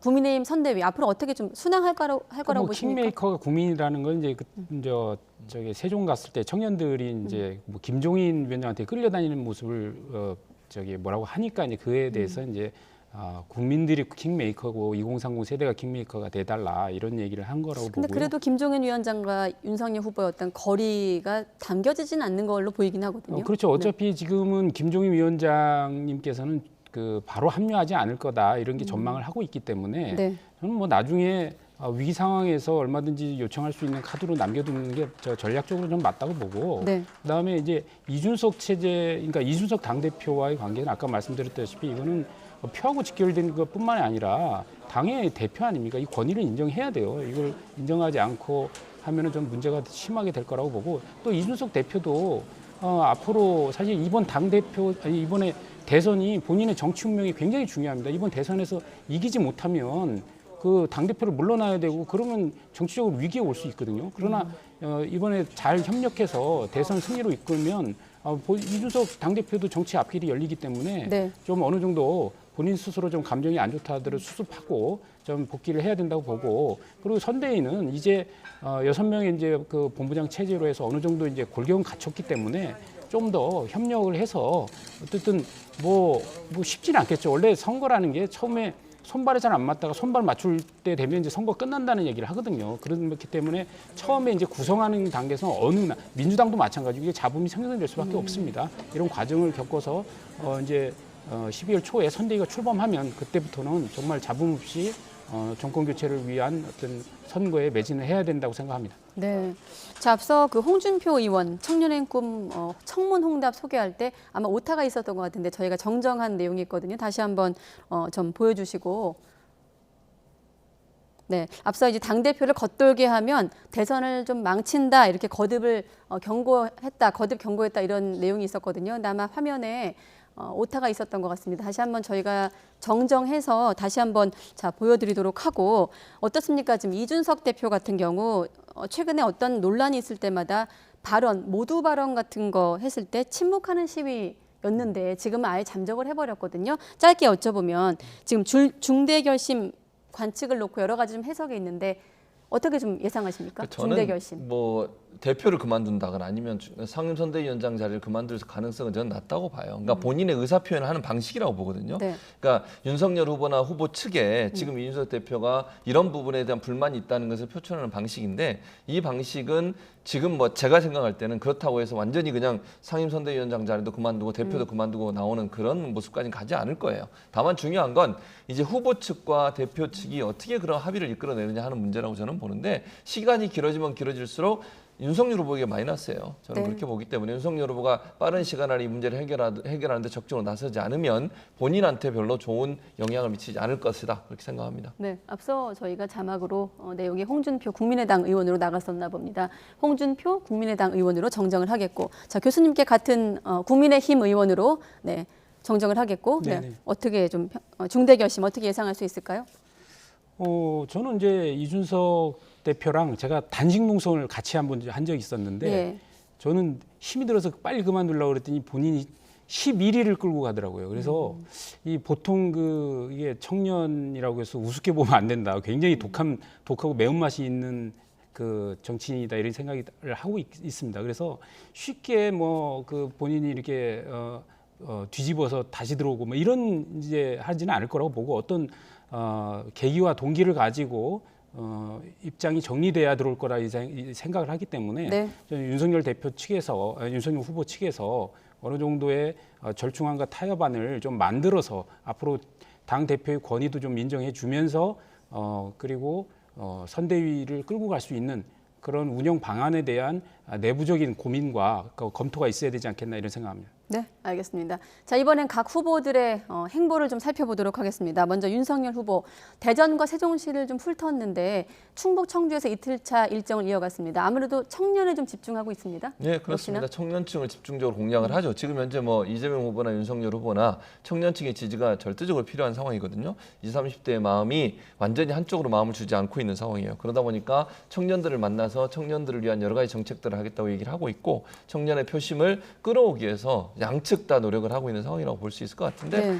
이제 중요한 건 만나는 것도 중요하지만 만나서 어떤 얘기를 하느냐 또 국민들 앞에 내놓는 메시지가 어떤 메시지가 저는 중요하다고 생각해요. 정말 청년 창업자들이나 청년들 또 청년이 취업하는 과정에서 도움이 되는 그런 정책이나 아니면 대안들을 내놓을 수 있는지 하는 부분들이 관전 포인트가 될 거라고 생각을 합니다. 네, 바로 여쭤볼게요. 대안이라고 할 수 있을까요? 윤석열 후보가 좀 또 이번에도 노동과 관련된 또 언급을 했는데 주 52시간제와 최저시급을 좀 철폐해 나갈 것이다. 비현실적인 제도들을 다 철폐하겠다라고 언급을 했는데 교수님께 먼저 여쭤볼게요. 어떻게 들으셨습니까? 그러니까 중소기업에서 사실 그 어려움을 많이 겪고 있는 경영진 입장에서 항상 얘기하는 부분이 이겁니다. 그러니까 최저시급제를 폐지하겠다는 건 아닌 것 같고요. 아무래도 내용상 볼 때는 급격한 최저임금 인상의 문제로 인해서 이제 중소기업이 힘든 것, 그다음에 주 52시간 같은 경우도 어떤 그 기업의 특성들을 고려하지 않은 일률적인 적용 이런 부분에 대한 어떤 비현실적 제도를 좀 고쳐가겠다 이런 취지로 좀 받아들이고 있습니다. 네. 그리고 사실 그런 부분은 정치권에서도 계속 논의가 좀 되고 있는 상황이고 저는 52시간 노동을 기본적으로 가져가되 어떤 계절적 요인에 의한 예를 들어 건설업이라든가 그다음에 어떤 농업 관련 업종이라든가 이런 업종들은 계절적 요인을 많이 타기 때문에 그다음에 이제 벤처기업이라든가 이런 부분들에 집중적으로 어떤 프로젝트를 끝내야 되는 사업장들 이런 부분에 대해서 좀 더 유연하게 좀 적용을 했으면 좋겠다 이런 측면에 대해서 얘기하는 것이라고 보고 네. 이런 것들은 여야가 어느 정도 합의를 해 나오면서 고쳐질 것이라고 예상하고 있습니다. 네, 물론 윤석열 후보도 지금 교수님이 말씀하신 그런 논리를 담아서 발언한 건지는 모르겠습니다만 일단은 지금 나가듯이 최저시급제를 철폐하겠다, 없애겠다고 이제 발언을 한 거거든요. 교수님은 어떻게 들으셨습니까? 정말 잘못된 정책이죠. 저 말은 정말 윤석열 후보가 또 실언 중에 하나라고 저는 생각합니다. 최저시급제를 없앤다고 하면요. 기본적으로 최저시급이라고 하는 게 기본적으로 어느 직장이든 또 아르바이트를 하든 뭘 하든 기본적으로 받아야 되는 시급이잖아요. 주휴수당도 마찬가지고요. 젊은이들과 청년층이 이것 때문에 얼마나 화가 날까 하는 생각이 들어요. 그러면 본인이 노동력을 행사하고 그 노동력에 대한 대가를 임금을 주는 사람이 결정할 수 있는 상황이 돼버리는 거잖아요. 최저시급은 법으로 딱 규정을 해놨기 때문에 그 규정된 거 이하로 주면 처벌받게 돼 있어요. 그러면 지금 윤석열 후보 입장에서는 운영하시는 분들의 입장에서 얘기하시는 걸로 보여지는데 그럼 젊은 층이나 청년층은 어떻게 합니까? 최저시급이라는 게 정해져 있기 때문에 그들이 일정 부분의 최저임금을 받을 수 있는 거 아닙니까? 한 달에 얼마 이상의 최소한의 생활할 수 있는 임금을 받을 수 있는 상황을 만들어 둔 건데 그걸 철폐해버리면요. 지금 노동력을 제공하고도 동일한 형태 또는 각각의 노동력에 대한 동일한 평가를 받지 못하고 각각 차별적인 평가를 받을 수밖에 없어요. 그것도 이제 어느 정도 수준이 올라가면 그걸 다 차별적으로 지급하죠. 물론 업무에 따라서 하는 일에 따라서 그 사람이 갖고 있는 능력에 따라서. 그런데 최저로 하는 것은 기본적인 생활을 보장하기 위해서 만들어 놓은 거예요. 그걸 없애자면 저는 안 된다고 보고요. 노동시간도 지금 이기재 교수님은 그렇게 이제 해석을 해서 말씀을 하셨는데 52시간 이것도요. 지금 이게 우리나라가 잘 아시는 것처럼 전 세계 나라 중에 특히 OECD 국가 중에 가장 노동시간이 높았던 그런 나라입니다. 2018년도 이거 시작했거든요. 2019년 기준으로만 봐도요. 우리나라 연간 근로시간이 1967시간이에요.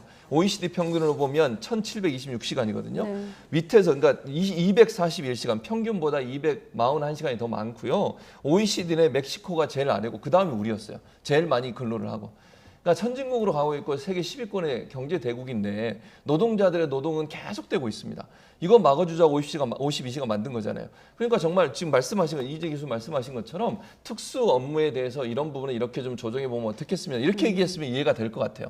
근데 52시간이든 지금 얘기하든 주 52시간 최저시급제를 완전히 없애버리자고 그래버리면 이거 자체는 정말 현재의 노동자들, 즉 국민이나 청년들에게 상당히 큰 어떤 상실감, 그다음에 비판, 불만을 불러올 수 있는 그런 생각이라는 생각이 들고요. 네. 너무 기업 입장 또는 이게 임금을 주는 분의 입장에서만 생각하시는 게 아닌가 그런 아쉬움이 있습니다. 네, 충북을 돌면서 수천 메모까지 하고 이제 간담회 현장에서 나름대로 들으려고 하던 자리에서 나온 발언이긴 한데 조금 더 길게 윤 후보의 입장을 설명해 드리면 이렇게 얘기를 했거든요. 청년들은 일자리가 구하기 어렵다고 하고 중소기업을 경영하는 분은 청년을 구인하기 어렵다고 해서 이 일자리 미스매치가 발생을 해서 보조화가 발생해서 이 제도가 비현실적이다라고 설명을 한 거거든요. 어떻게 좀 해석하세요? 그러니까 그 말이 결국은 이런 거잖아요. 업주들은 아르바이트 비용이라든지 임금을 너무 많이 주다 보니까 임금을 줄 수 없어서 본인이 일을 하거나 이런 일이 발생한 거 맞아요.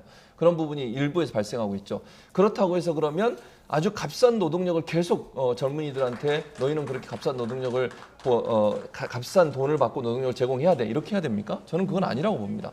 그러면 그런 상황에서 예를 들면 자영업자 소상공인들이 그런 흐름을 얘기하는 몇 분의 사람들 때문에 네. 노동력 자체가 제대로 평가받지 못하는 일이 계속 벌어지는 것을 과연 우리가 방치해야 되냐는 문제예요. 젊은이들 그러면 얼마나 힘들고 어렵게 살겠습니까? 그런 부분에 대한 논의도 저는 있어야 된다고 보고요.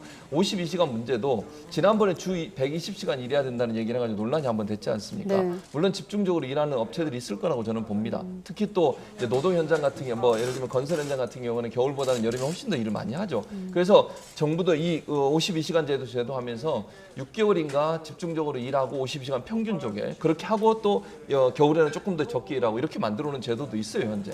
그런 부분에서 그러면 짧은 한 주에 120시간을 일하게 놔둬야 됩니까? 그럼 사람 거의 제가 볼 때는요 병 걸릴 가능성이 높다고 저는 생각을 해요.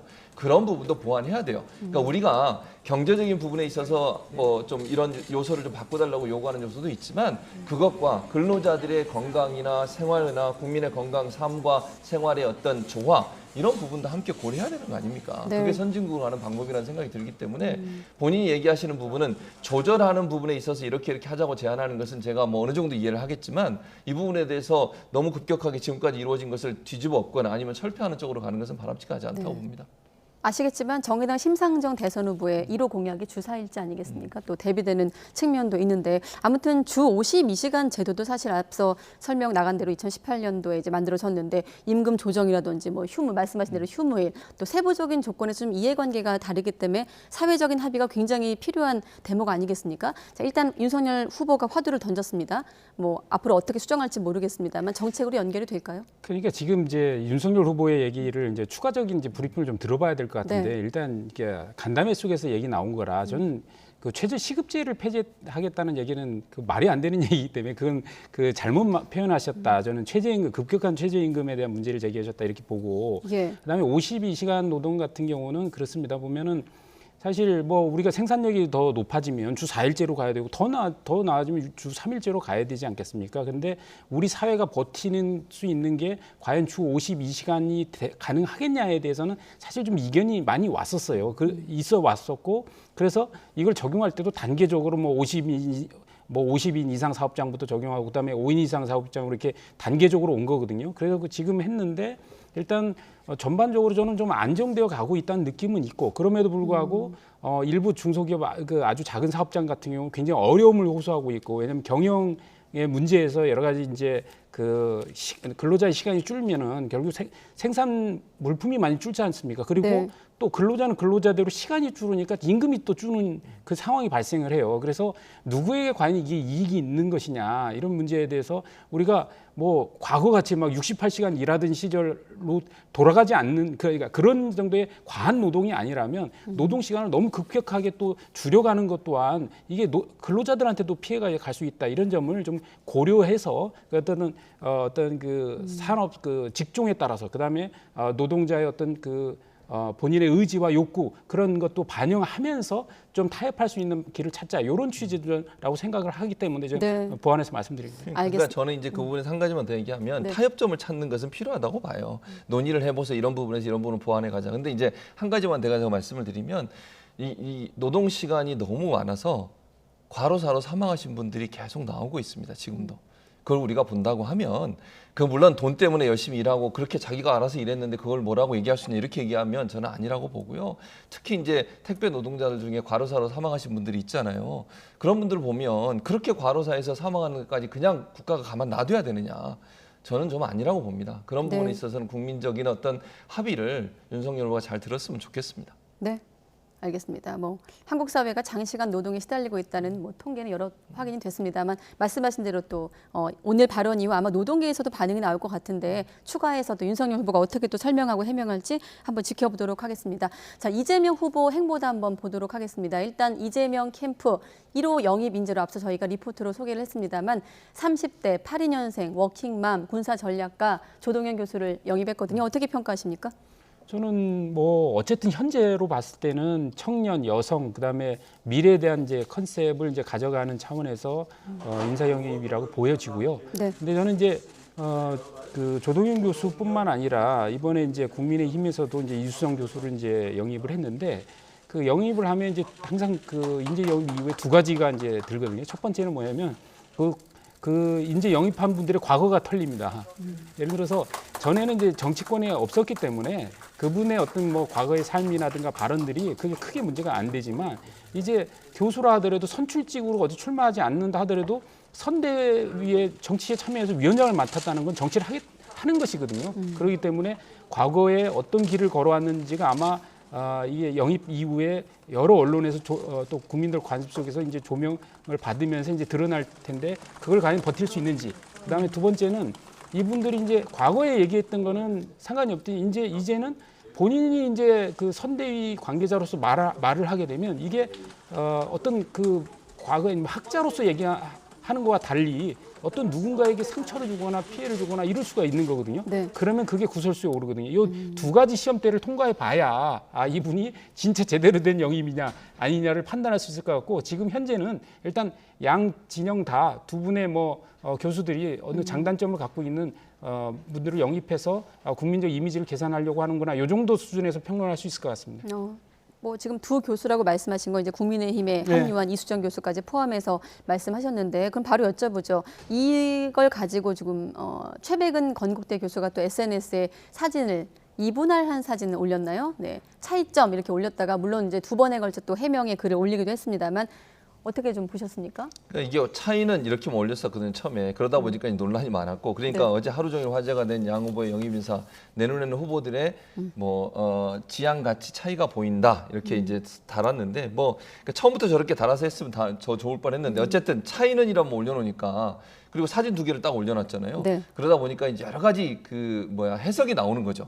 차이는 이렇게만 해놓으면 해석하는 사람에 따라 각각 다르게 해석할 수 있는 거죠. 근데 이제 최백은 교수 입장에서는 아마 저 뒤에 나중에 올린 걸 보면 그러니까 지향하는 가치가 다르다 하는 부분을 얘기하는 것 같아요. 그러니까 지금 민주당에서 영입하신 조 교수나 아니면 이제 국민의힘에서 영입하신 이수정 교수나 이분들이 갖고 있는 지향점 자체가 차이가 있는 거 아니냐 이렇게 얘기한 건데 처음에 이제 차이는만 올리다 보니까 여러 가지 논란이 있었고 괜히 이제 불필요한 어떤 그 논란을 불러일으킬 수 있는 요소보다는 명확하게 설명하는 게 필요하다. 그래야만 이게 구설수에 오르지 않을 수 있다. 이런 생각이 듭니다. 자, 그렇다면 질문을 바꿔서 두 분 모두 평론가시니까 그러면 이수정 교수 같은 경우도 차이점이 아니라 공통점을 좀 물어봤어야 된다 이렇게 꼬집기도 했거든요. 두 사람의 공통점과 지금 논란의 어떤 그런 차이점 말고 실제로 어떤 차이가 있는지 한번 부연 설명해 주시죠. 어떻게 평가하십니까? 저는 최백은 교수가 처음에 이제 차이는이라고 올렸다가 이걸 이제 수습하면서 지향 가치 차이가 보인다. 그 차이가 보인다고 했는데 저는 약간 이거는 그 물타기라고 생각합니다. 처음에는 두 분의 사진을 올려놓고 외모의 차이를 얘기하려고 했지 않느냐. 그건 거의 뭐 그걸 SNS를 봤던 사람이 거의 90%는 그렇게 생각했습니다. 실제로. 그래서 그런 댓글들을 달았던 것이고 그러다 보니까 외모에 대한 비교 논란이 되니까 이제 거기에 이제 지향 가치를 했는데 사실 두 교수님들의 그 저희들도 정치권에 오래 있지만 특히 이제 조동현 교수 같은 경우는 사실 처음 잘 모르는 사람이에요. 네. 이번에 이제 나오신 분이고 이수정 교수는 이제 계속 언론에 있었으니까 여러 가지 메시지들을 우리가 알고 있지만 그래서 두 분의 가치 지향 차이를 저는 아직 인식할 수 없거든요. 그런 점에서 이게 굉장히 물타기 SNS를 하셨다 이런 생각이 들고, 근데 그 부분에 대해서 저는 이수정 교수가 그런 그 방송 출연하시면서 이제 그 언론 인터뷰 속에서 어쨌든 차이점보다는 공통점을 물어봤어야 되는 거 아니냐. 전 그 얘기에 대단한 내공을 사실 느꼈거든요. 네. 그 뭐냐면 그 사실은 그 정치의 요체는 그 차이 구분해 내는 게 중요한 게 아니라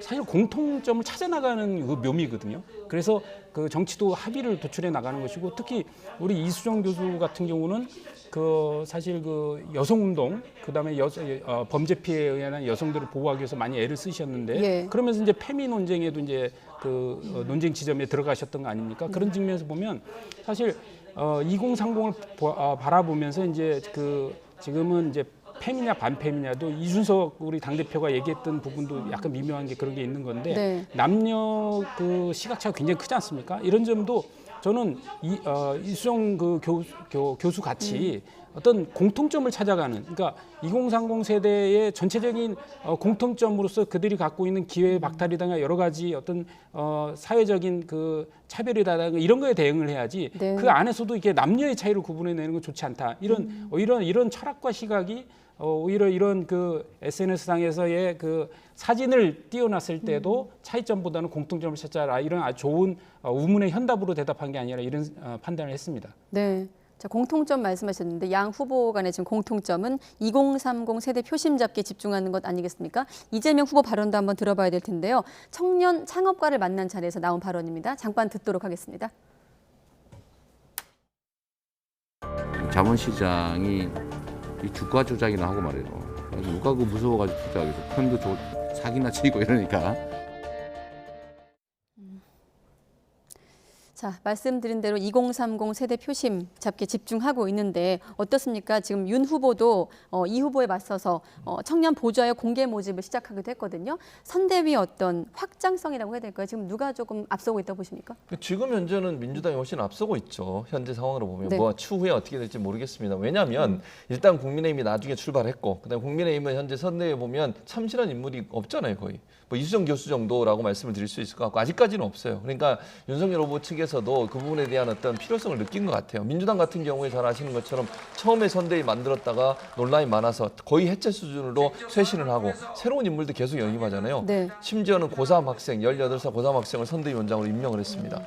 그리고 이제 조동현 교수도 임명을 했고요. 이런 부분은 결국 변화와 쇄신의 모습을 보여주는 거거든요. 젊음으로 바뀌고 있다는 모습도 보여주고요. 그건 국민들의 신선함을 보여주는데, 지금 국민의힘 선대위 같은 경우는 아직 그런 모습이 없어요. 올드보이의 귀환이라고 할 만큼 예전에 많이 봤던 분들, 또 오랫동안 네. 정치하셨던 분들만 모여있는 상황이기 때문에 이제 윤석열 후보 입장에서 이 부분을 확장하지 않으면 사실은 이 국민들이 볼 때는 올드보이와 참신성의 대결로 비춰질 수 있거든요. 그래서 아마 윤석열 후보는 새로운 어떤 새로운 인물들을 영입하기 위해서 선대위에 이제 젊은 층들을 많이 이렇게 영입하겠다 얘기를 했어요. 아마 이런 부분들이 앞으로 선대위의 모양과 이미지를 만드는 데 중요한 역할을 할 것으로 생각이 됩니다. 네, 어떤 선대위 확장성에 대한 질문을 드렸는데 여기에 얹어서 앞서 이재명 후보의 발언은 또 윤 후보의 부인 김건희 씨를 겨냥하기도 했거든요. 이 발언의 좀 맥락까지 좀 같이 덧붙여서 해설해 주시죠. 그래 이제 지금 보면은 계속 이제 2030을 겨냥하면서 이제 김건희 씨 얘기도 하고 이제 주가 조작 얘기도 하고 이렇게 하는 것이라고 보고, 네. 그리고 이제 선대위 관련해서는 지금 사실 민주당이 훨씬 앞서가고 있지 않습니까? 그런 차원에서 한 달 먼저 출범을 했기 때문에 전 체계는 민주당이 좀 앞서가고 있다는 면에서는 저도 동의를 하고, 그리고 이제 국민의힘도 이제 계속 영입 경쟁을 하겠습니다. 할 텐데, 저는 대선은 그 과거 총선과 달리 저는 인재 영입으로 어떤 크게 그 승부가 갈리지는 않는다는 생각을 해요. 네. 그러니까 대선은 그 대통령 후보 그 자신의 어떤 인격과 인간됨과 그다음에 정치적 능력과 비전을 갖고 국민들에게 인정받는 것이지, 어떤 사람을 그 이미지를 자꾸 차용한다고 해서 이렇게 크게 달라진다고 생각은 하지 않거든요. 그래서 좀 더 본질에 좀 충실한 그 캠페인과 선대위 구성을 좀 가야 되지 않겠냐, 이런 생각을 좀 합니다. 네, 알겠습니다. 여기까지 듣도록 하겠습니다. 최진봉 성공회대 교수, 또 이기재 동국대 겸임 교수 두 분과 함께했습니다. 네, 고맙습니다.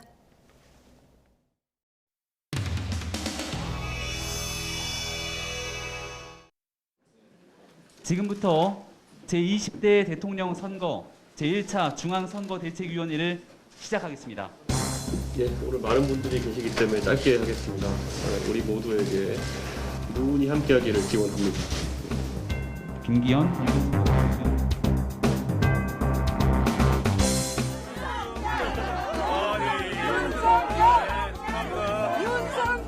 선거에서 떨어진 사람이 여기 뭐 가서 내가 그래도 노무현 대통령의 유산 아닙니까? 그 설계하신 분이 우리 김경래. 그래서 주민들이 뽑아 주셔야 돼요. 그런데 공천을 정말 한 달이라도 좀 일찍 해야 되는데 제가 25일 선거 운동했어요. 오늘 이준석 대표는 충청 일정 오는 자체를 자기 들은 적이 없다. 좀 황당한 나타를 내놨거든요. 설명도 부탁드리고 또 김종인 위원장 목표를 날렸던 거기에 대해서는 답변하지 않겠습니다. 오늘은 대독과 국가의 미래에 대한 얘기만 하겠습니다. 네.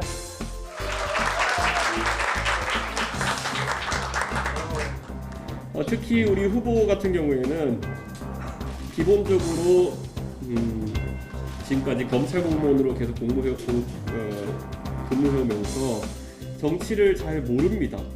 예, 그렇지만 당원 여러분과 국민 여러분의 많은 성원으로 실력만 있으면 부여될 수 있다 이런 생각을 합니다.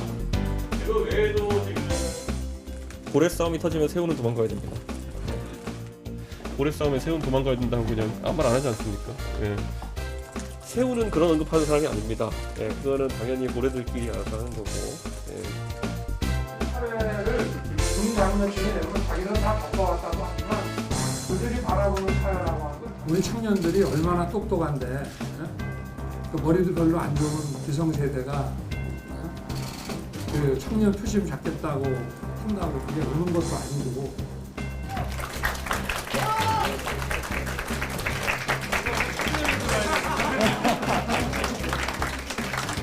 이준석 대표 패싱 논란 일고 있는데 이 부분에 대해서 좀 어떻게 보세요? 글쎄, 패싱을 할 이유도 없고 다 같은 우리 선대위원이기 때문에 그런 일은 저는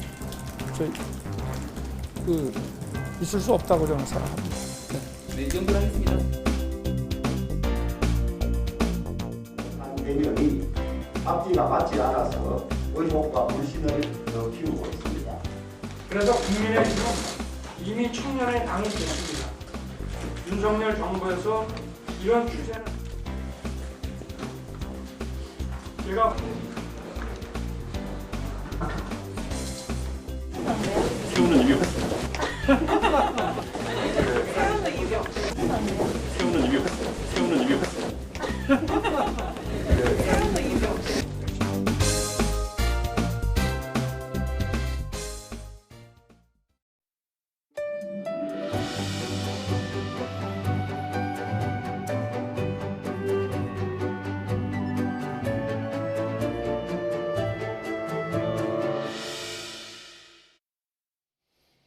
단계적 일상 회복을 시행한 지 한 달째인 오늘 코로나19 신규 확진자가 어제보다 1,000명 넘게 급증하면서 오후 9시 현재 확진자 수가 3,000명대 후반으로 같은 시간대 최다를 기록했습니다. 오늘 0시부터 오후 9시까지 전국에서 코로나19 양성 판정을 받은 신규 확진자는 모두 3,857명이었습니다. 이는 전날 같은 시간보다 1,216명이나 많은 것입니다. 집계를 마감하는 자정까지 시간이 많은 만큼 내일 0시 기준으로 발표될 신규 확진자 수도 4,000명을 훌쩍 넘겨 역대 최다를 기록할 가능성도 있습니다. 내일부터 매서운 영하권 강추위가 기승을 부릴 것으로 보입니다. 산간과 서해안 일부 내륙에는 눈이 내려서 빙판길도 우려되고 있습니다. 정혜은 기자의 보도입니다. 떠나는 가을을 아쉬워하듯 전국에 비가 내립니다. 제주 산간에 100mm, 내륙에도 20에서 30mm의 늦가을답지 않은 많은 비가 쏟아졌습니다. 비에 이어 찬바람이 강하게 불면서 기온도 크게 곤두박질하고 있습니다. 겨울의 시작 12월의 첫날부터 영하권의 매서운 추위가 찾아오겠습니다. 대관령 기온은 영하 9도, 파주도 영하 6도까지 떨어지고 서울도 영하 3도에 머물 전망입니다. 강화와 경기 북부, 강원, 경북 울진 등에는 한파주의보까지 발령됐습니다. 영하권 기온에 바람까지 강하게 불면서 출근길 중부 내륙의 체감 온도는 영하 10도 안팎까지 내려가겠습니다. 북쪽으로부터 찬 공기가 지속적으로 유입되면서 1일부터 내륙의 아침 최저 기온이 0도 이하로 떨어지겠고 낮에도 기온이 오르지 못하고 바람이 강하게 불면서 체감 온도는 더욱 낮아지겠습니다. 추위 속에 밤사이 강원과 제주 산간, 서해안에는 비가 눈으로 바뀌어 내릴 것으로 보입니다. 기상청은 제주 산간에 최고 7cm, 강원 내륙과 산간, 충청과 전북 내륙, 경기 일부 지역에도 1에서 3cm의 눈이 내리겠다며 도로 미끄럼 사고에 유의해달라고 당부했습니다. 이번 추위는 휴일까지 길게 이어진 뒤 점차 누그러질 전망입니다. 영하권 날씨 속에 이번 금요일에는 서해에 형성된 눈구름이 내륙으로 들어오며 곳곳에 눈이 내릴 가능성이 큽니다. 기상청은 12월 시작부터 강풍과 추위, 눈이 겹쳐 나타나겠다며 빙판길 사고에 미리 대비해달라고 당부했습니다. YTN 정혜윤입니다. WHO는 오미크론 변이의 확산에 따른 환자 급증과 보건 시스템 압박을 우려하고 있습니다. 돌연 변이가 많은 변이인 만큼 백신을 무력화하고 전염성도 더 높을 수 있다는 것입니다. 보도에 이상순 기자입니다. 현지 시각으로 29일 열린 세계보건기구 WHO 보건장관 회의는 경고로 시작됐습니다. The emergence of the highly mutated Omicron variant underlines just how perilous and precarious our situation is. WHO는 오미크론 변이에서 많은 돌연 변이가 발견된 점을 우려하고 있습니다. 백신으로 얻은 면역을 무력화하고 전염성을 더 높일 수 있기 때문입니다. 사실이라면 환자가 급증하고 보건 시스템이 압박받으면서 사망자도 크게 늘 수 있습니다. We're living through a cycle of panic and neglect. Hard-won gains could vanish in an instant. 오미크론 변이와 연관된 사망 사례는 아직 보고되지 않았습니다. 이런 가운데 오미크론 변이용 백신 개발까지는 적지 않은 시간이 필요해 보입니다. 미국 제약사 모더나는 새 백신을 개발해 대량 공급하려면 최소 몇 달이 걸릴 것으로 내다봤습니다. 모더나의 방셀 CEO는 오미크론 변이가 현재 백신의 효과에 얼마나 영향을 미칠지 판단하려면 최소 2주 이상 걸릴 것이라고 밝혔습니다. 예방 효과가 얼마나 많이 떨어지느냐에 따라 현재보다 많은 용량을 접종해야 할 수도 있다고 설명했습니다. 부스터샷의 경우 1, 2회차 백신 용량의 절반을 투여하지만 오미크론 변이의 전염성을 고려해 처음만큼 용량을 높일 수 있다는 뜻입니다. 방셀 CEO는 고위험군이나 면역체계가 손상된 사람, 고령층은 4번째 접종이 필요할지 모른다고 덧붙였습니다. YTN 이상순입니다. 미국이 백신 추가 접종 부스터샷을 모든 성인에게 맞으라고 권고했습니다. 영국도 부스터샷을 18세 이상으로 확대하는 등 세계 각국의 오미크론 감염 사태를 막기 위해서 신속한 대응에 나섰습니다. 이광엽 기자의 보도입니다. 미국 캘리포니아 주는 식당이나 술집, 극장 등에 들어갈 때 백신 접종 기록 제시를 의무화했습니다.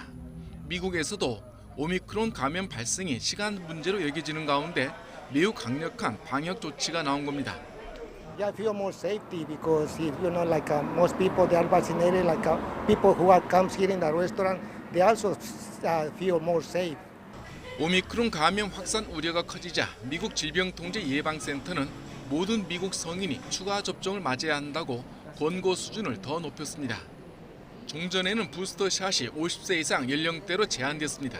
질병통제예방센터는 오미크론의 등장으로 백신 접종과 부스터샷의 중요성이 더욱 커졌다고 강조했습니다. But what any American can do who's planning on traveling or thinking about traveling is ensure they're vaccinated, ensure they get the booster. If they're not yet boosted, wear a mask, take all of the precautions that are recommended by the CDC.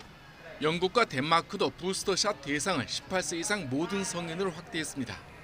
세계 각국이 추가 접종을 재촉하는 것은 오미크론에 감염되더라도 중증 악화를 예방할 수 있을 것으로 기대하기 때문입니다. We just know in general that higher levels of neutralizing antibodies are protective against across different variants. 화이자는 16, 17세에 대해서도 미국 식품의약국에 부스터샷 승인을 곧 신청하겠다는 계획이어서 접종 대상이 청소년으로 넓혀질 가능성이 있습니다. 오미크론 변이의 등장 이후 세계 각국이 입국 규제와 함께 추가 접종 확대를 최우선 보호막으로 삼고 발빠르게 움직이고 있습니다. YTN 광규입니다. 오미크론 공포가 우리 증시를 짓누르고 있습니다. 미국 뉴욕 증시는 공포를 이기고 반등에 성공했지만 코스피는 올해 들어 가장 낮은 수준으로 급락했습니다. 조태현 기자가 보도합니다. 물가 상승 우려 속에 각국의 돈줄 조이기까지 겹치면서 부진했던 코스피. 최근 들어 다시 3,000선을 넘기며 살아나나 했지만 기쁨은 잠시뿐이었습니다. 코로나19의 새로운 변이인 오미크론 공포가 증시를 덮친 겁니다. 코스피는 하루 만에 2% 넘게 급락했습니다. 무려 6거래일 연속 하락으로 종가 기준으로 지난해 12월 29일 이후 11개월 만에 최저치로 떨어졌습니다. 개인이 7천억 원을 훌쩍 넘는 순매수를 기록했지만 기관과 외국인의 동반 매도세를 이겨내긴 역부족이었습니다. 제대로 힘을 못 쓴 건 코스닥도 마찬가지였습니다. 코스닥 지수는 2.69%나 떨어져 지난달 중순 수준으로 되돌아갔습니다. 간밤 미국 뉴욕 증시가 반등했지만 국내 증시엔 별 영향을 주지 못한 셈입니다. 오후장 들어서 일본에서 오미크론 의심 환자가 발생되었다는 소식으로 니케이 일본 지수가 하락 전환했고 원자재를 수입해서 가공하여 수출하는 그러다 보니까 인플레이션, 물류대랑 공급망 우려에 특히 경제적인 부정적 영향이 큰 나라인데 비해서 일본 등 아시아 주요국 증시도 대체로 약세를 보였습니다. 이런 가운데 원달러 환율은 5원 넘게 하락해 1달러당 1,190원 아래로 내려갔습니다. 이는 오미크론이 미국에 상륙할 것이란 우려가 커지면서 상대적으로 달러를 선호하는 심리가 약해진 영향으로 풀이됩니다. YTN 조태현입니다. 영하의 날씨에 4살 딸을 도로에 버리고 도망친 친모 구속됐습니다. 인천경찰청은 아동복지법상 유기 등의 혐의로 30대 여성 A씨를 구속했습니다. 또 A씨와 함께 범행을 모의하고 유기에 가담한 20대 남성 B씨도 구속했습니다. A씨는 지난 26일 밤 10시쯤 경기 고양시의 한 도로에서 4살 된 딸을 버리고 도망친 혐의를 받고 있습니다. A씨는 인터넷 게임을 통해 알고 지내던 B씨의 차에 딸을 태운 뒤 고양시까지 이동한 것으로 조사됐습니다. 경찰 조사에서 A씨는 평소 아이 키우는 것이 힘들어 B씨와 함께 유기를 모의했다고 진술한 것으로 알려졌습니다.